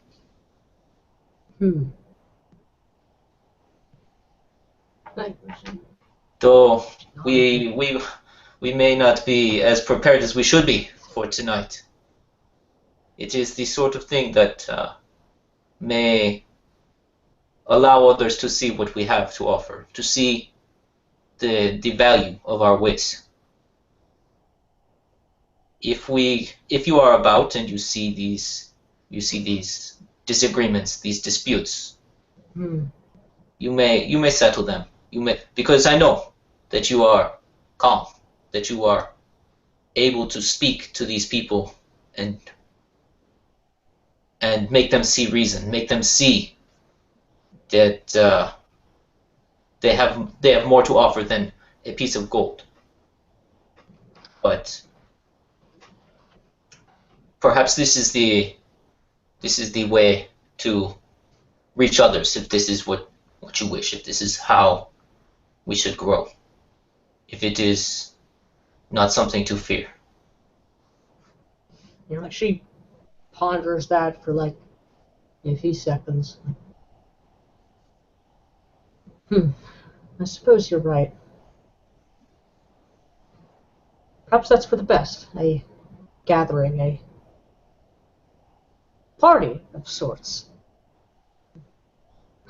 I like that. We do not have to use the whip or the dokimbi to beat the sense into them. No, we must show them that we have strength in ourselves. We have value outside of simply having some food. Though that is good. And at that moment, we hear a huge mass, enter the cacophony. A barrel, falls down in a crate, like, no! Startled, like, scoots out of the way. Who did that? Come. Why did you do this? You must be careful. And almost in response to your angry shout, you hear another loud and almost like fumbling and falling down the steps. You see Malachite, as if he tripped on something. He's now falling face first down the steps, landing, just looking upwards. We all kind of like jump back a little bit as the massive statue comes rumbling down the stairs, and I turn to face you. Malachite, where have you been? You have been gone for chain. This is. I thought you were dead. I thought you were dead like Trolix. Where have you been? You do not leave for this long, and do not tell us. I stare upward towards the ceiling, my mind still burning with my vision, and I murmur into Julian.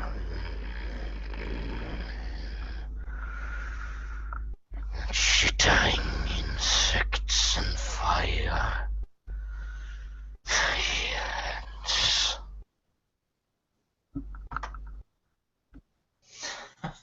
And so I just kind of like roll my eyes at you. No. Malachite, you do not make sense. You must explain. This is I have heard the insects. I have heard their song. It is good that you hear these things, but I flip around as you say that. Again, being this heavy stone form, so when I flip around, like, and I look towards you, and you see actual expression in my face. The insects you hear, what do they speak of? I went in anger into woods. I needed meditation and peace, and I see burning stone and hear chittering insects in flames. They shout towards me. I hear them in my mind. What do they say? This does not sound as good as I had thought. They sing to me, so it is not hostile. They do not shout. But it is good that you see the fire and the burning rock. It is the kiln. Yes, the stone is burnt and baked to become a brick or a pot. Clay, hardened. This is Helena who speaks to you. It is. And I was almost a slump backwards, leaning against a wall or a crate. And you can audibly hear me breathing. Like, I have never before, in past lives, even felt such potent vision through meditation. I saw the first one. The first of us. I hit my chest and you hear the dunk, dunk, dunk, stone against stone. And it spoke to me of holiness and of choice, of duty and flames.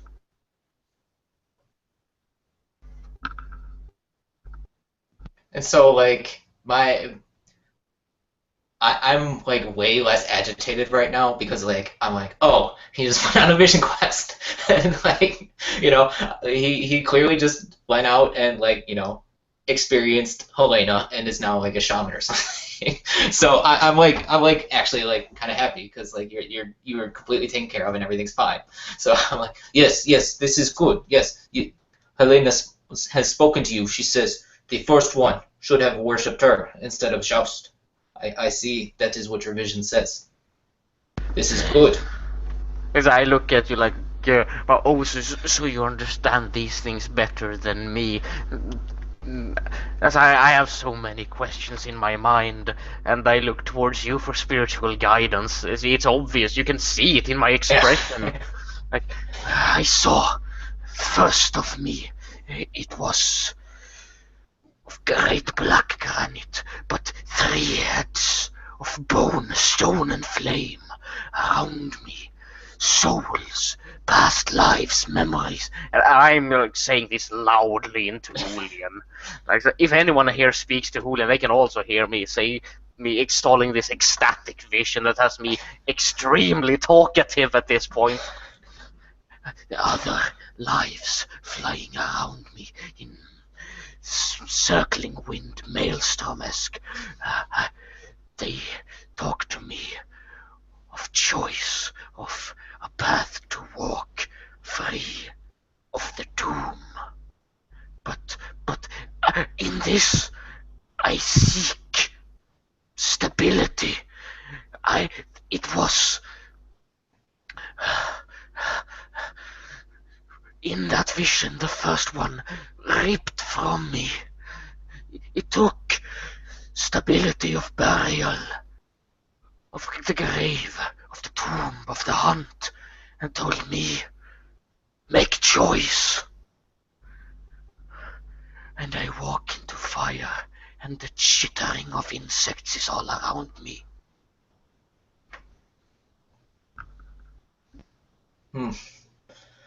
It seems that your ancestor, or Helena, if it is, because now I'm like kind of confused because you're like 3 heads, and I'm like, wait.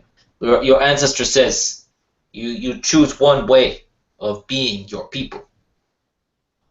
You can go the way of the dead, as Polix did, and follow Joust. Or you can go the way of the people of stone and iron, like the Pharaoh. Or you can follow the cleansing flame of Helena. And you chose well. You chose correctly. So now Helena sings to you. She says, the fire, it burns away the contamination, burns away the corruption. If you use the fire correctly, you sing her song in your heart.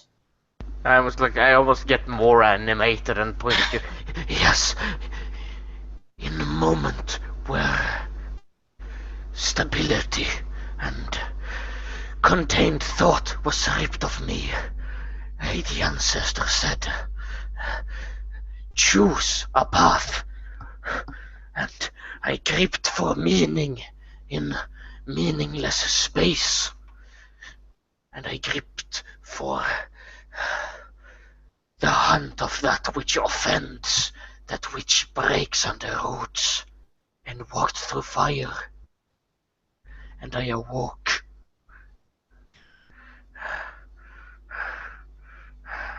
And so like I reach out and like, you know, touch her like massive shoulders, and I'm like, the fire, it burns, but it hardens you. It makes you strong. You must embrace it. You must hold it within. It will prepare you for dealing with this thing that has hurt you so greatly. I have had experience like this, though not the same. It is good to see that you have extended beyond the realm of the earth and stone, that you have gone to the realm of spirit and come back strong, full of faith. This is good to see. When perhaps for the first time, you didn't even see this on Toholix, but this statue looks exhausted, if such a thing were even possible. But again, you see in the expression of this almost skeletal face of green and black, tiredness and heavy breathing. Yes, I can see that it has worn you, and it has done the same to me. You must rest. We will bring you something to eat. What do you wish? Any stone you can find. Sand or black earth works. I don't know like anything about mining or stone, but so I'm like, yes, Ewa, can you go have one of the ogres bring some stone? And she's like, all right. And she runs up the stairs and like goes and tries to find an ogre. But I know it may be too much for you to say too much more of this, but you must meditate upon this. You must hold it close and hear the song of the web spinner. She will show you the way if you let her. You must not shut her out. I know it is difficult, but she will give you the stability you need. I see.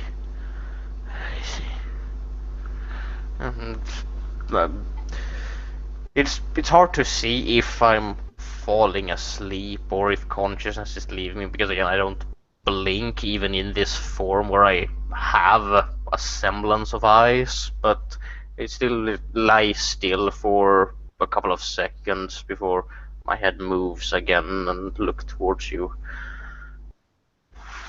Did you have such potent visions as well? I did. They were not the same. It was not within me, but it was the connections between the people of the world. And I saw a spirit of time which tried to conquer me, but I fought it, and I caught it, and it was killed, and it became this, and I'll like show you my net. I'll like take it off and like like show you. It is in this, the blood of time itself, the spirit which I killed in my vision. Oh, I look impressed. Like, whoa. This was the vision that I had. The webs which we do not see between the people that we know, the people that we don't, the connections that bring us all here.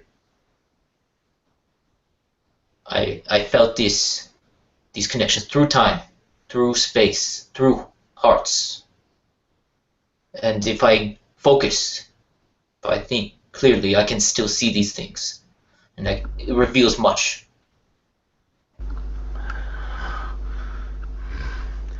I was disconnected, but still connected to so many souls and lives past, and I am not sure, but I was at the same time completely shut off from other thought, but also seeing into lives not connected to my own lineage. I don't know if your flesh, mind can think of it, but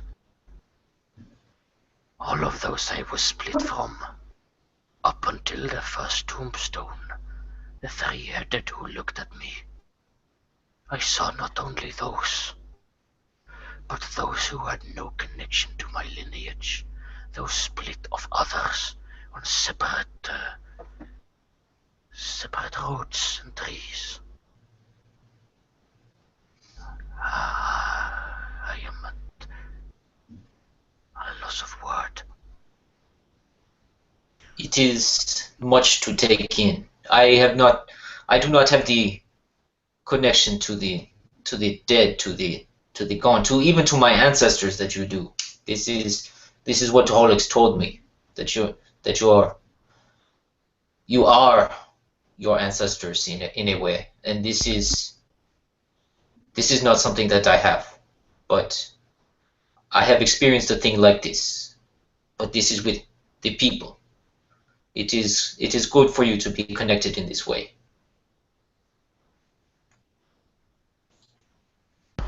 I nod and still keep on panting and breathing heavily.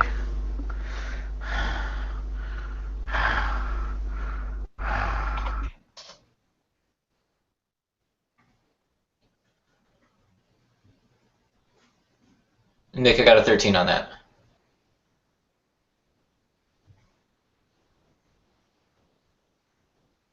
Yeah, it's Helena. It doesn't matter. Like, that's how I'm interpreting it. Like, whether or not it is, like, yeah, that's just how it's gonna go. Yes, you must just rest now. Eat these rocks. As like a big old ogre starts walking down the stairs with just a ton of rocks, like 50 pounds of rocks, just hauling them down, and like drops them right in front of you, and like walks back up the stairs. You must eat this now. I know that's if you just witnessed a starving person just wandering over to a pile of fruits or something. I just walk, almost crawl over to this pile of rocks, just raising myself a bit, and just pick a handful of pebbles and just and a big rock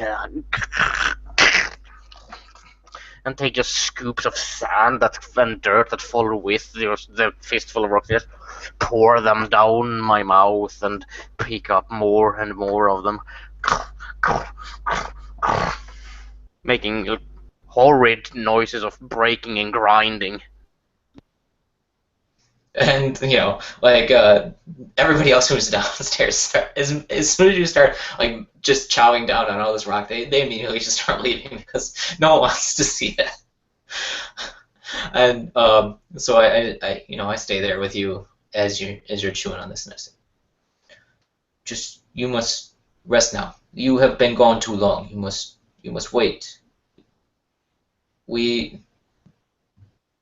Azad and I, we have been concerned. Azad perhaps less than I, but we both we wish to make sure that you are safe. You know the dangers that are out there. You have seen it. Your parent was killed by it. You must be careful. But meditate on the kiln, on the brick. These things will help you. Try to see the connections. Not just between you and your ancestors, but between you and those here. And perhaps you will find your target. Find the one who created such a beast that could kill Trollocs. And then when you find this thing, we shall go together with all that we can muster, and we will kill this thing. For you and for your parent. I nod towards you, take like one other pebble and just crush it in my mouth. I promise you this.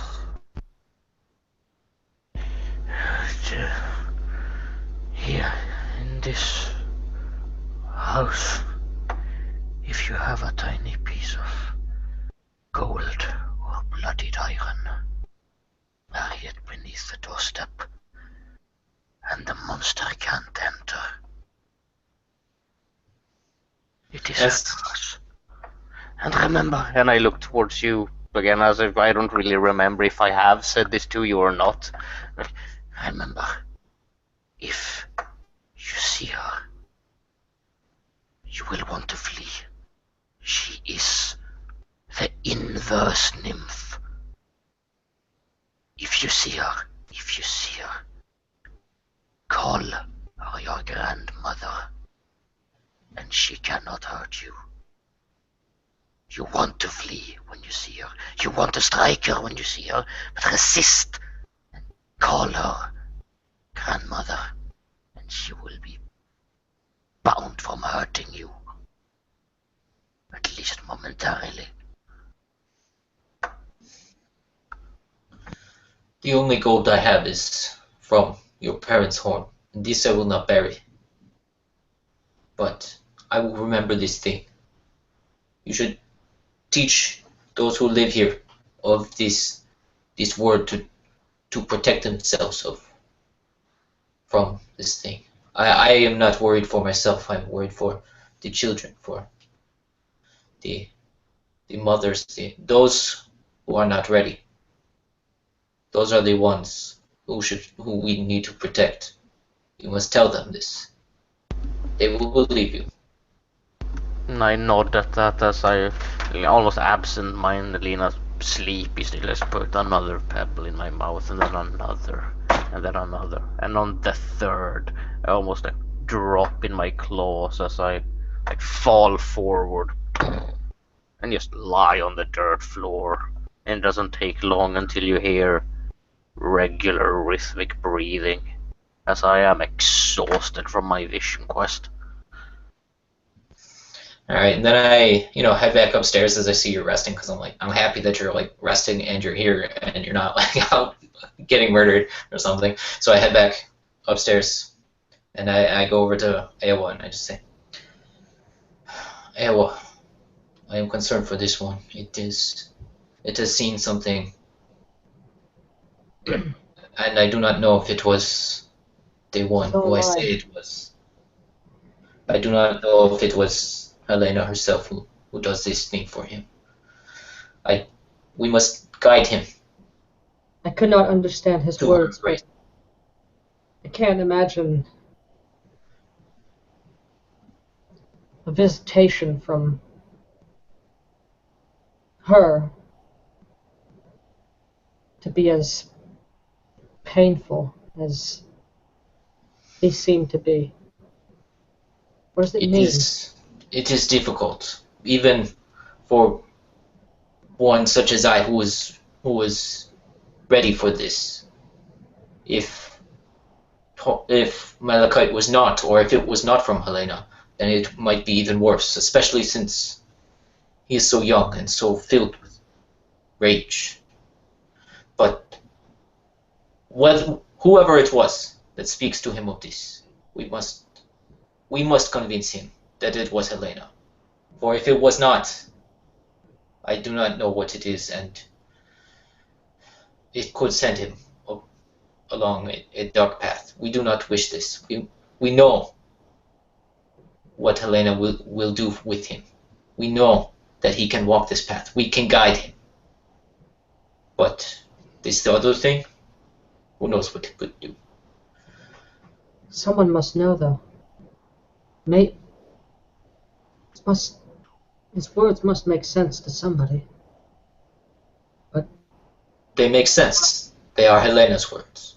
This is all we know, and this is all we must know. To dig into this is to court trouble. We know how to deal with this. We shall teach him the right path. Like, you can tell she looks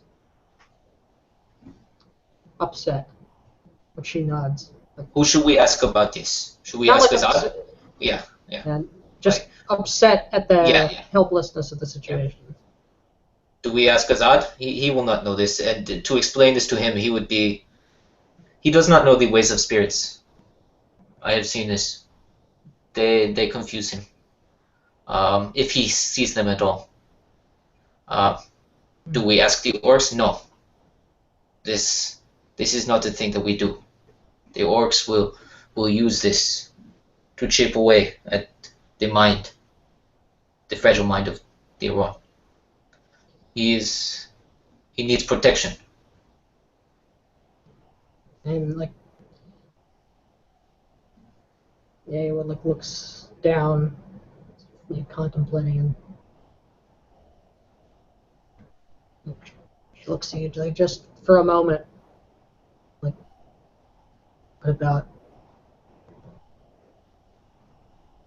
about that other thing? And then, no, it can't be that. I can't. Don't want to ask that creature. She knows of its existence, but I hope you're right. Whether I am right or not is not the issue.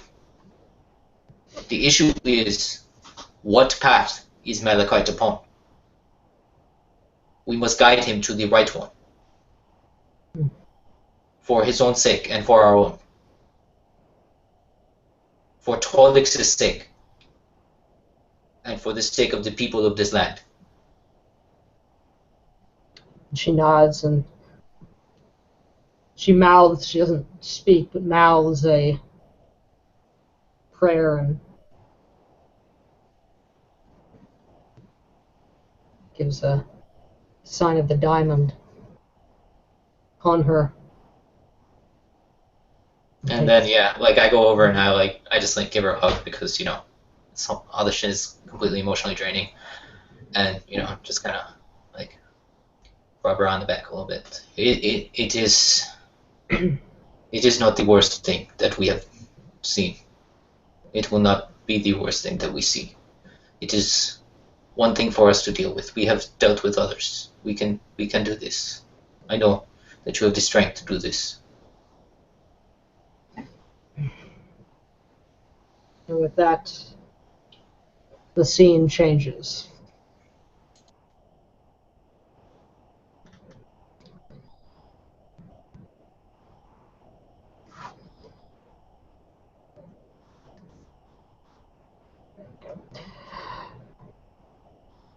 The docks.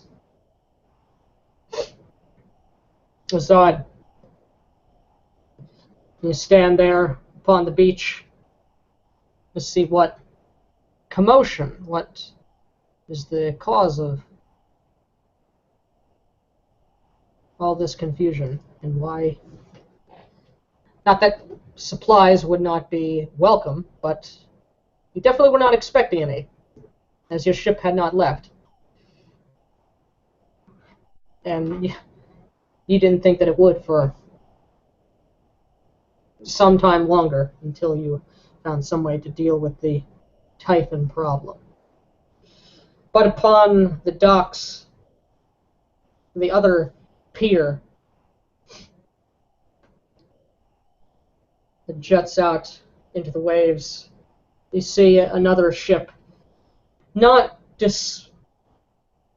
dissimilar from your own, but wider, a bit larger, clearly of Carthian design, and of similar opulent sails, but no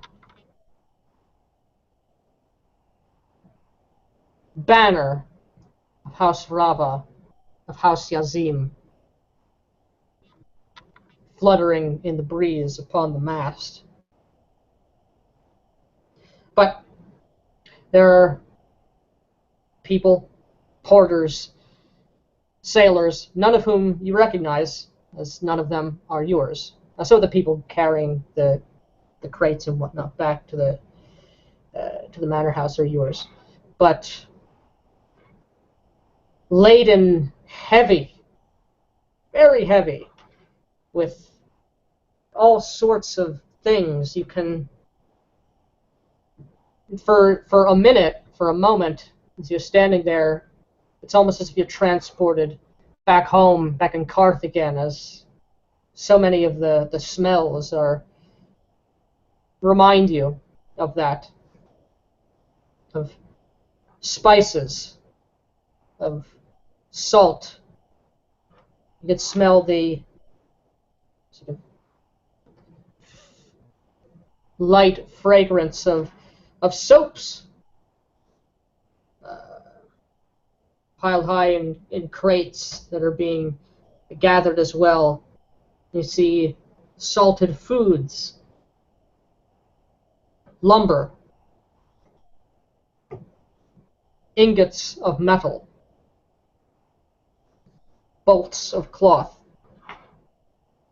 and a myriad of other things, none of which you can recall asking for or purchasing. As you stand there amidst this bounty. And your servants with you. As you could see, I was a bit caught off guard, my lord. I am unsure what the purpose of this delivery is if you did not purchase it. I have not heard from the mistress of her conducting anything similar. But I have taken the liberty of speaking with the captain, or I believe captain. He wishes to speak with you as well, my lord. I say I'm not looking at him, I'm looking at the ship, I'm looking at the people. Are there Dawan? Do they have a banner? And can I do like a streetwise or not academics to like I'm trying to understand who's trying to push in my turf here. You can give me a streetwise or academics. I'll allow either, whichever one you want to do. We'll do an academics then. Just thinking back on other prominent, Dawan houses, that's what I'm initially thinking. This might be some other Dawan house. This surely is not the humans from that place, and because the humans there are dumb. They don't understand anything. Of course. But like I'm already like assuming this is totally a Dawan ship. Yeah. Who's this belong to? I got a 21 on my academic. Okay, so there are definitely some Dawan, but this is definitely not a Dawan ship, and there are this because there's so few Dawans here. There are some, but the banner is of not a Dawan house, but of a small, like, mercantile company. Okay. that's really like way like not even worth like they're House like Rama, yeah. they're like nobody. They're like nobody. Yeah. Which is surprising. That doesn't seem likely. That doesn't seem likely. But yet that is the banner that is being. So I'm looking at this. Go get the other servants. Make sure they're armed. Understood. Most of the guard are still upon the isle, my lord. Yes, find who you can. Yes, sir. And I'm not like looking at them. I'm just sort of looking at the ship, at the people. And as they, maybe a couple, not even guards, but just like haulers, like big Dawan or even some of my ogres under my employ. Some form of muscle. Mm-hmm. How many actually? Because I didn't just it's a bit of an entourage. I roll with an entourage. I don't roll alone. Like it looks like the crew of your. Oh yeah, that ship. Okay. So a couple of those guys. What? Sorry for. Like just guard. Like I'm just looking for servants just to like go with me. Oh, yours? Okay, yeah. There's. Just like guard to just be with me because I don't know who these people. Yeah, you got some people. You got a couple Dawan. More ogres at this point than Dawan because obviously you said the Dawans first to get there. I just snap, and they flank me as I power walk down there down the docks, feeling very. And it's like late afternoon at this point. Mm-hmm. Yep. Wait. Get up there. House Azad, or Azad of House Rava. Mm-hmm. I presume. Because you hear steps from beneath the hole. You see this guy, this human, in a big hat and a cloak, and squint my eyes at him. You are correct. You are the captain of this vessel. I am, of a sort. Been meaning to speak with you.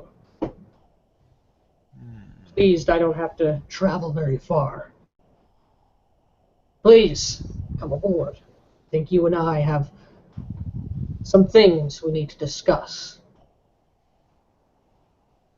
I look at one of my servants, this ogre.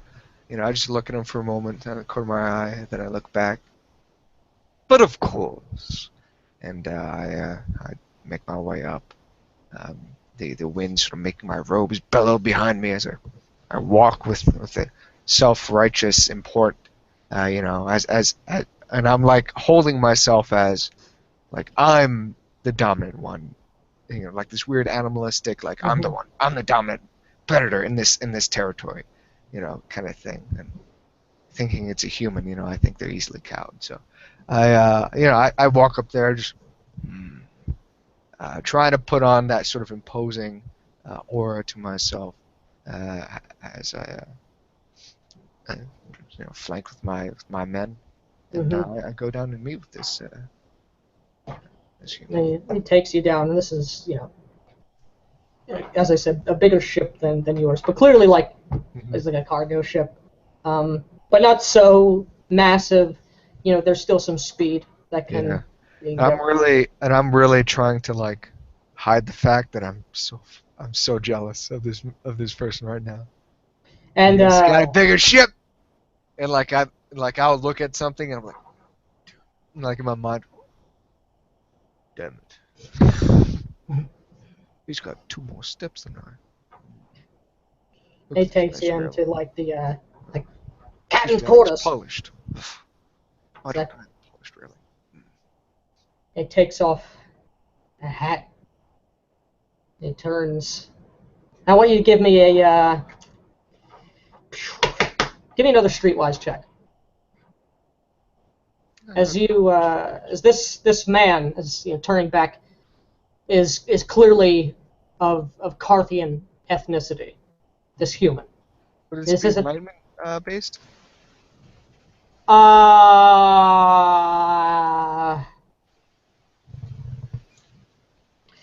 You can. I'll let this be a presence. You want to see your presence in the city. See my reaction. Okay, I got a 16. I'm not sure why it's rolling. Okay.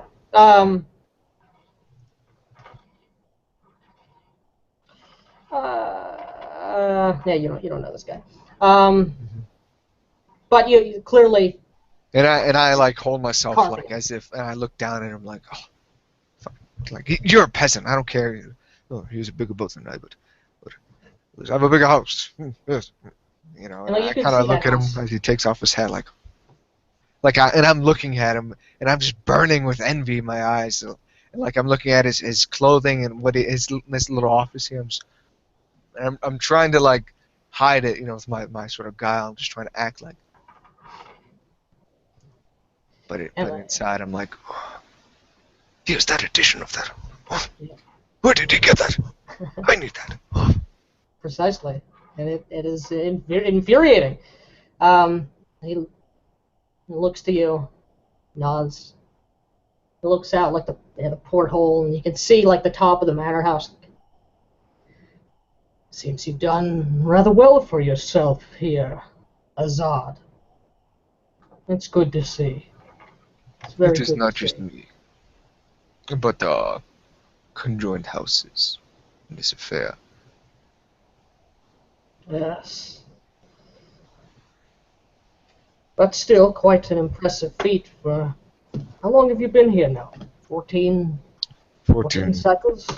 Yes, Right, 14. but more than this, but who's counting? You'd be Does the surprised. captain of this vessel have a name? Turjan Lugand.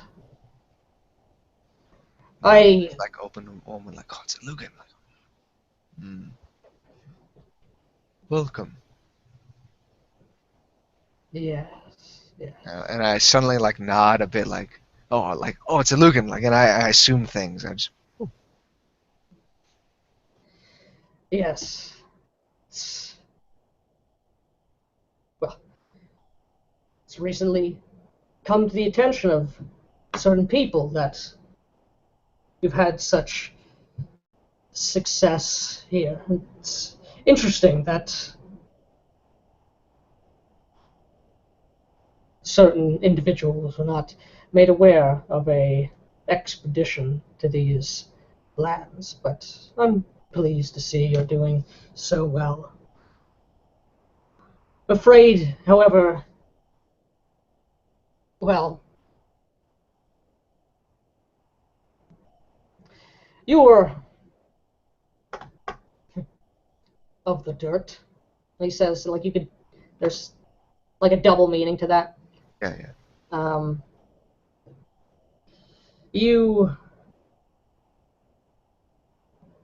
Your house is given their fealty, their loyalty to their Archduke. I'm quite certain you're aware of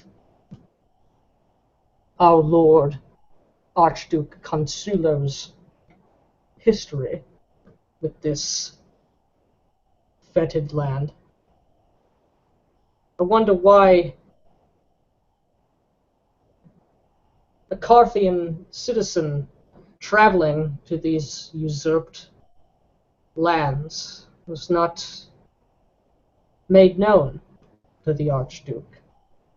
Or I should say, it's not me who wonders such things, but others I represent.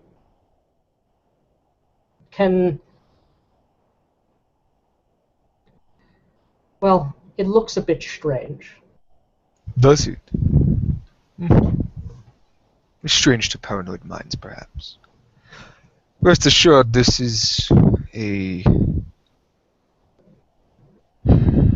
a journey that my wife and I are taking. We are having Yes, a home here. Ali As Yazim. Yes. Yes. Yes. Why then have you made such a journey? Surely it Well, isn't to speak to one such as I, so low to the ground. well, And I stand up a not bit taller as I say that.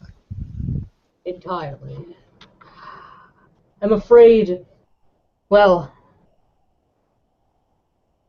word was revealed that you had set up shop, as it were, here in Ifapum. Had been making connections, business dealings, and mercantile alliances, and the like, as is the way and custom of your people, your houses. It says with just a little bit of disdain from his lips. And I just kind of Which like give him a look, kind of like, maybe? Like I might be like, I as if like, I like shrug my shoulders and I look away from him. Kind of like, oh, yeah, maybe. Or maybe I'm just a winemaker, you know? have you kept in contact with your family since coming here, Azad? Of course, I've sent missives to high mothers of my home, like any proper son should do. Then you must be aggrieved and aware of the difficulties that your sister, Siobhan, and your brother, Ram, are facing at this moment in back home, as surely you still consider Carth your home. And I look at him, Like a wry smile. and there's like a look like I'm trying not to show it, but like, oh, he knows stuff too much about me, and I don't like this at all. So I can't help it. I just let loose like a low, sort of growling snarl. Yes. I thank you for bringing this to my attention, if it is true. Yes. Good. I'm afraid so. And then I smile like, oh, that's all. While the Archduke is a friend to all people of his domain, both human and Cheyenne and even Ogre, as you well know. Unfortunately, when word of your expedition, your wanderings, was revealed, it made some people a little perplexed, confused. Made the image of your family, some things were called into question. I'm sure there's no need for such things, of course. We are both loyal Carthians, and I simply mean to ascertain that for myself, and I will report back and assure my superiors that all is well. That, of course, Archduke Consulo can be assured that one of his citizens are not committing any seditious acts, are not perhaps fraternizing with kinslayers and usurpers. Though, well, I'm sure that is the case. I do wonder then what the explanation might be for coming to this land, a land where a false king sits upon the throne, where false lords rule over false peasants. My friend, you I look away from you. Look too deeply into the affairs that do not concern you. Oh, do not I worry, have it is simply not come my here. concern, Oh, but it I is nod to him. the concern of those above both you and I. Oh, I see. Well, then you shall be delighted to know that my wife and I have lived here for well over 14 cycles, and we have come here to start a family. That is simple. Hmm. That is good to hear. I wish you the best of fortunes upon it. Since you are so have not forgotten your home and keep in such close contact with it, you will no doubt be gladdened at the attentions the Archduke has put upon your family, upon your station. Of course I am.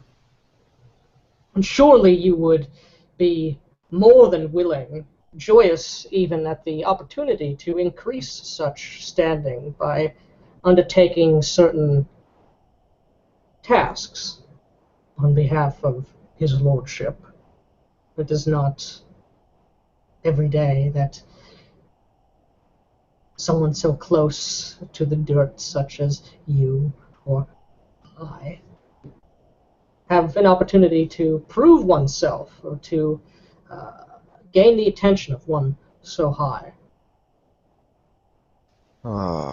You think I am more important than I truly am. I am a simple and humble merchant trying to sell my wares and make a home here in this land. I am Yes. no spy. I Good. am no soldier. Though I do hold, and I like pull away from it, although I do hold the people of Goth as my true home. As it should be. Very good then. And while you may be a lowly merchant or a lowly house, attempting to rise above your station, we may have indeed a way to accomplish that. You, what you have accomplished, the connections that you have made, can be of use to the Archduke. You're well aware of the history. You're well aware of such things I as know that. of a few stories, yes. It is difficult to find books. Mm. My house is, as you say. Well, thankfully, I and Karth can help in that and in other ways. Service is rewarded and paid for. What might the services be? Like he grins and takes like a couple steps closer to you.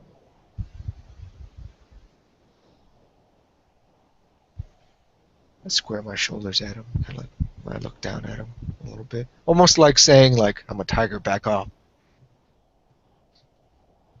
Like Sort of glare at him for a moment. he looks like away at the porthole, like at the smoke like rising like around the manor house and the chimneys and the fires and such things. And back to you. You keep doing as you were doing. Build your little mercantile empire or whatever it is you're doing out here. But you will also gather information as well as gold, funds, whatever profits you seek, and you'll send that back home to Karth. And I sort of let this low, deep growl. Who do you represent?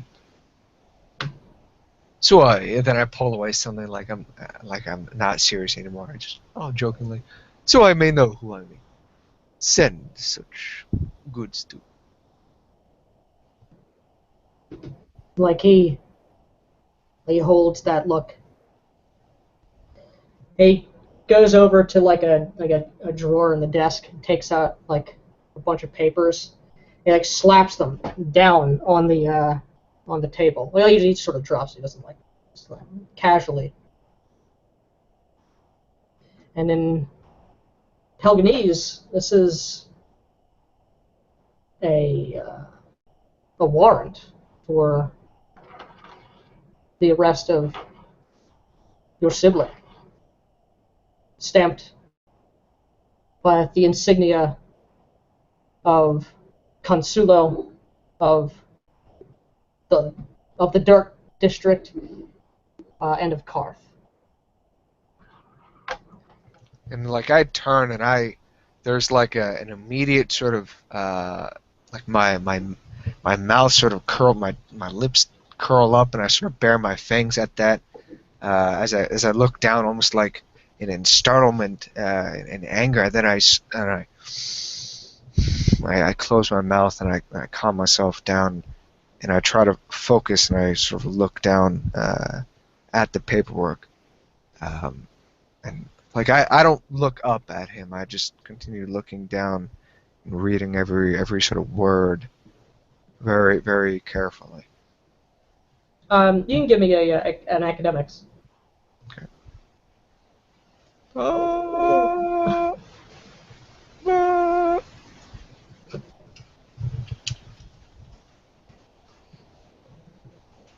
30.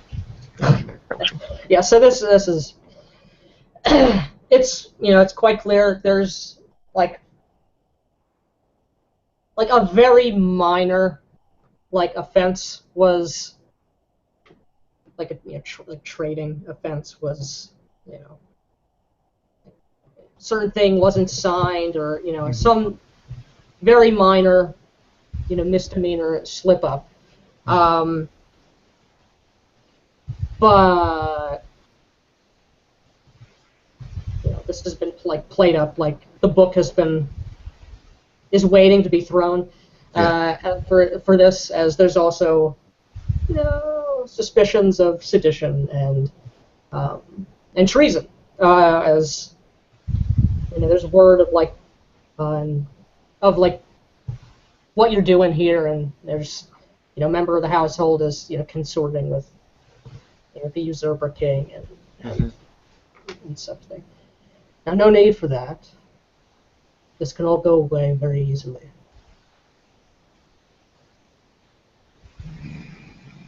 I slowly look up at him, and it's like I give him this vicious, viciously cold, sort of like I'm gonna fucking eat you, kind of like I'm definitely just trying to just cower this man as I look back at him, as if like okay, next thing you're gonna say, you better watch out, because I'm a tiger and I might eat you. So I just look up at him, and it's my eyes are just wide, fully wide, and I just and staring down at him. As you're looking at the man, you don't recognize the man, but this man's hardened. He's probably seen a bunch of Chimpui eat his friends and his family. But he doesn't back down. But I continue I just continue that He isn't my nostrils flare.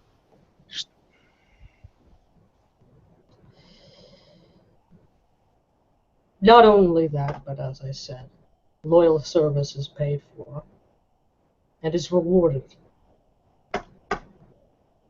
No doubt, trying to establish a foothold here so far is difficult. The snakes to the south no doubt have caused problems for you, as they do all who aren't their kind. Karth can provide supplies, trade goods, whatever you need, within reason. Even perhaps workers, to speed you along in your endeavors here, help you to better yourself, help you profit, help you and your family. As he's saying these words very slowly, my eyes sort of soften. I control my breathing a bit more. And then I just sort of lick my lips a bit, and I straighten back up. Almost like, but like putting on an air like, oh, everything's okay. But I'm actually a tiger. I might actually just eat you. And like, there's still that like weird sort of imposing sort of, I guess, stance I'm having. And I just look away.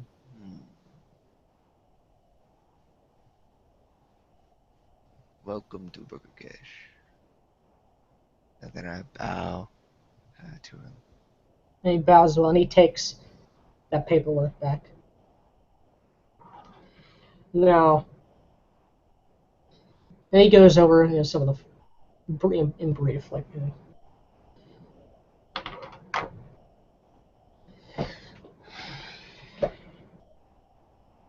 there are certain individuals who now inhabit what once was our Lord's abode. Reach out to these people, to these lands.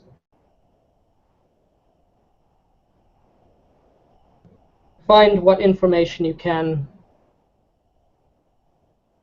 about whatever you can, the goings-on of these lands, important people, weaknesses, logistical information, strengths, imports, exports. You are a smart man, Azad.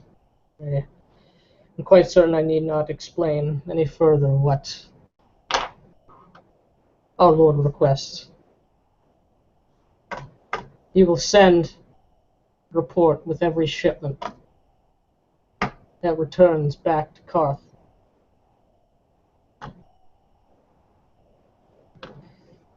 Do you understand? Are we in agreement? I just look at him, and there's like a slight sort of nod. But of course. And he smiles like, very good. I'm happy this was such a pleasant conversation. No need for hurt feelings or the like. Well, of course. And suddenly, I'm very like, oh, joy.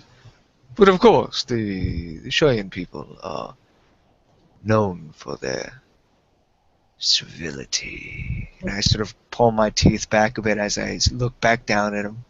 Again, like going like this, oh, this weird predator is looking at me. And then I pull away and like, oh. Ah, yes. Very good. I'm glad. Now, I hope you'll find the gifts that our Lord has offered, our wondrous city has offered to be of use to you. And I look forward to your, well, I and our Lord. Will you be most recent correspondence? Do you have a place to stay? Oh, Surely you have made a long journey. Oh, no need. I will not be staying. I don't have any cause to doubt your word, Azad. Oh. So, you are a smart man to know that the Dawan's word is indeed true. And then, like, as he's fixing some paper, he put the hat back on, and he just, before, like Like, let's go. Like, we're best friends. Like, don't give me cause to doubt that Azad. Karth will know. Nod very pleasantly. There will, there will be a storm coming. You want to make sure you and your family are on the right side. Like, he gives you like a pointed look, like for just like a second, and then like, very much like you.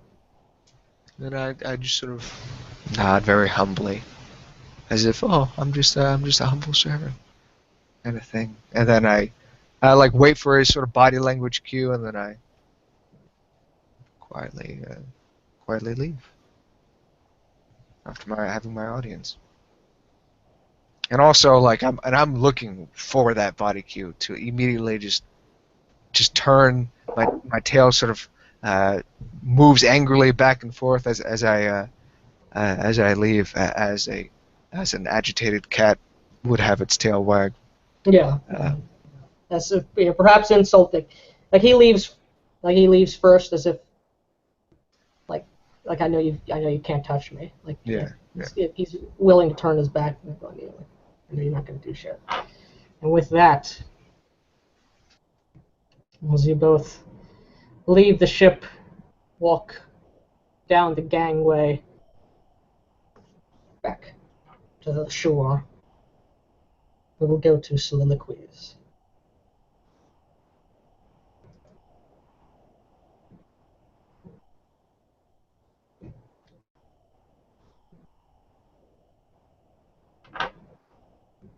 I can find it.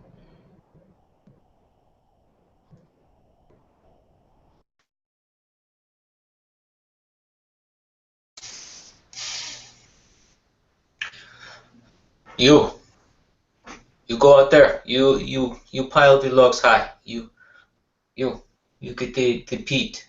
You must load it in for the fire.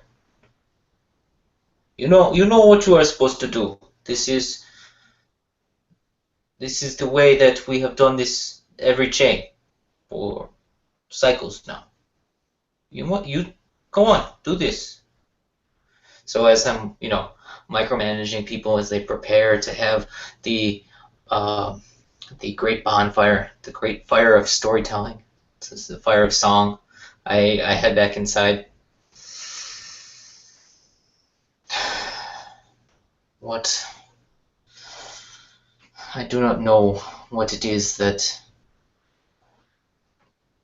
bothers Malachite, so I do not know what it is that has hounded its mind, broken in,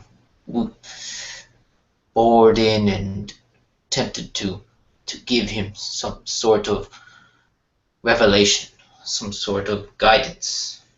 But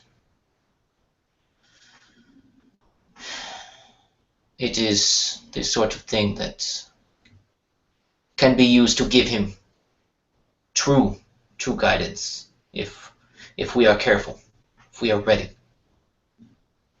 I walk down the stairs to go gaze upon the sleeping form of the massive statue,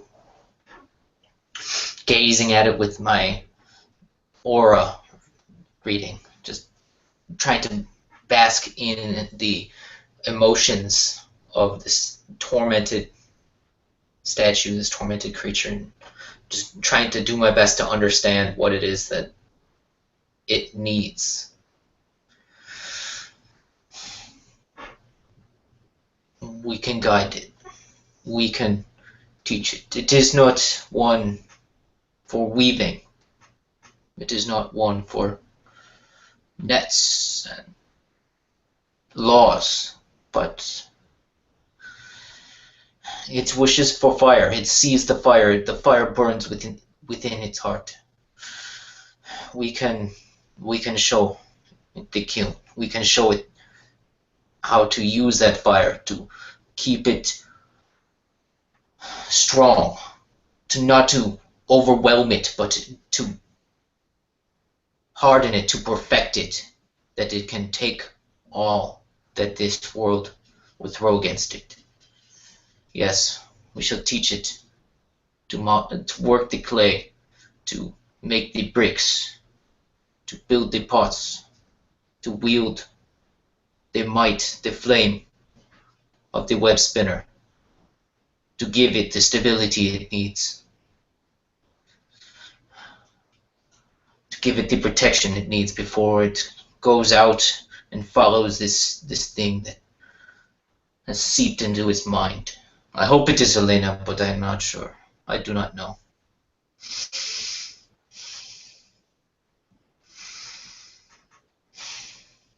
Whether or not it is, if it is not, I am afraid, but we will do what is right. And it will be stronger because of it. No matter what magics, no matter what darknesses clouded its mind and caused it to see so much. I know it is confused. I know how this sort of thing feels, but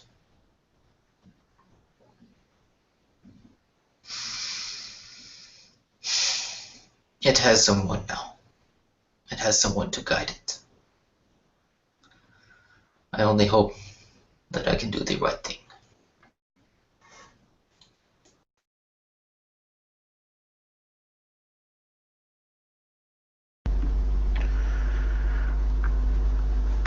I sleep in what could almost be said to be fetal position, for other species crawled together in seeking of warmth, one thing that's usually absent in my body.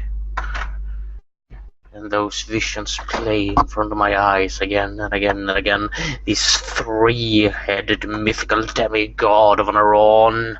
The first one, it says, and the souls of past lives flying around it like a whirlwind, a storm of unimaginable power and potency. And I keep thinking, in this limited dreamlike capacity of my species, did I make the right choice? And right there I feel uncertainty. Choice. Did I make the right choice? But my doubt is swarmed over and diluted by a continuous chittering of burning insectoid sounds. And for some reason it soothes my hatred and, to a degree, my self-loathing. And it burns and chitters and burns and chitters.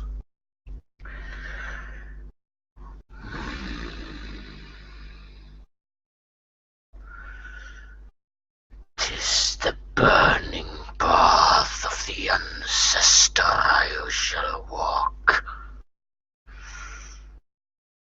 Fuel me, you first progenitor. Fuel me and guide me, so that we may end this cycle of blighted erosion.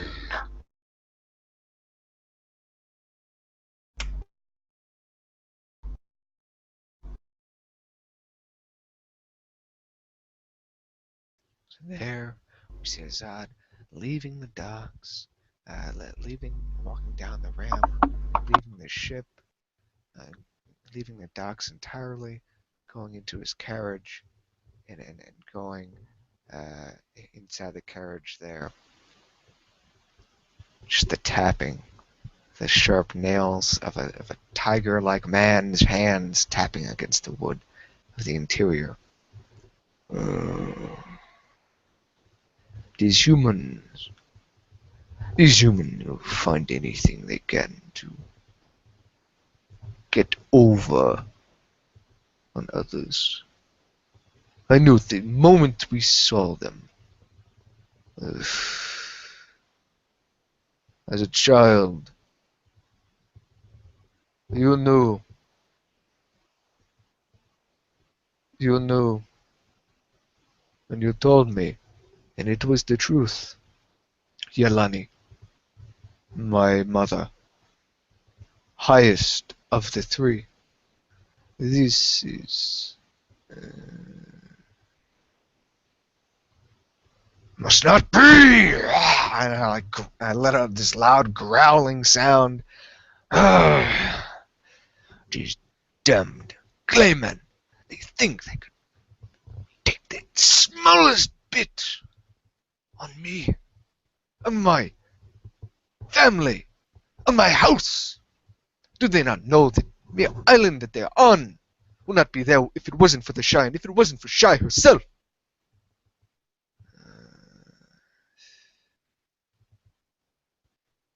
Perhaps they wish to take what was lost. I can respect that in a way.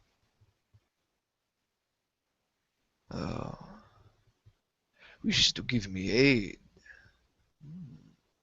The Archduke of Dirt himself, Consulo. The bastard noble. Ah, well. I do believe I will gladly accept. House Rava and House Yazim will gladly accept your offerings. You short-minded clayman. We will take everything from you. The island's reflection, though. Why would they want to go there? Why would they want to know more of them? This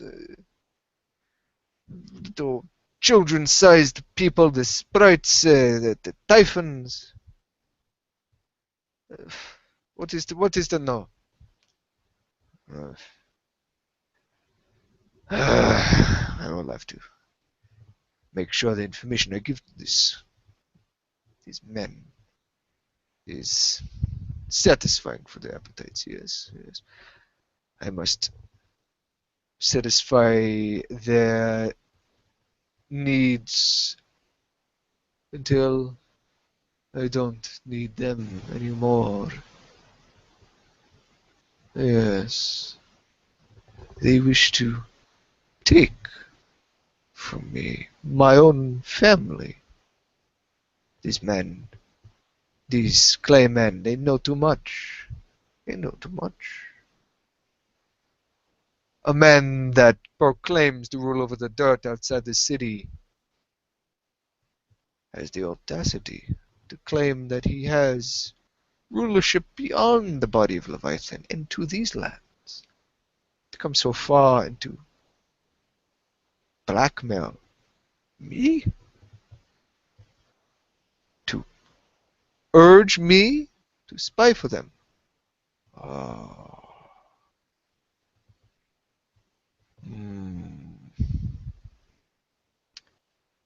I feel you underestimate me, Consulo. You know what they say to those who underestimate the Dawan. Perhaps you have forgotten. I slowly smile, a toothy grin in my carriage.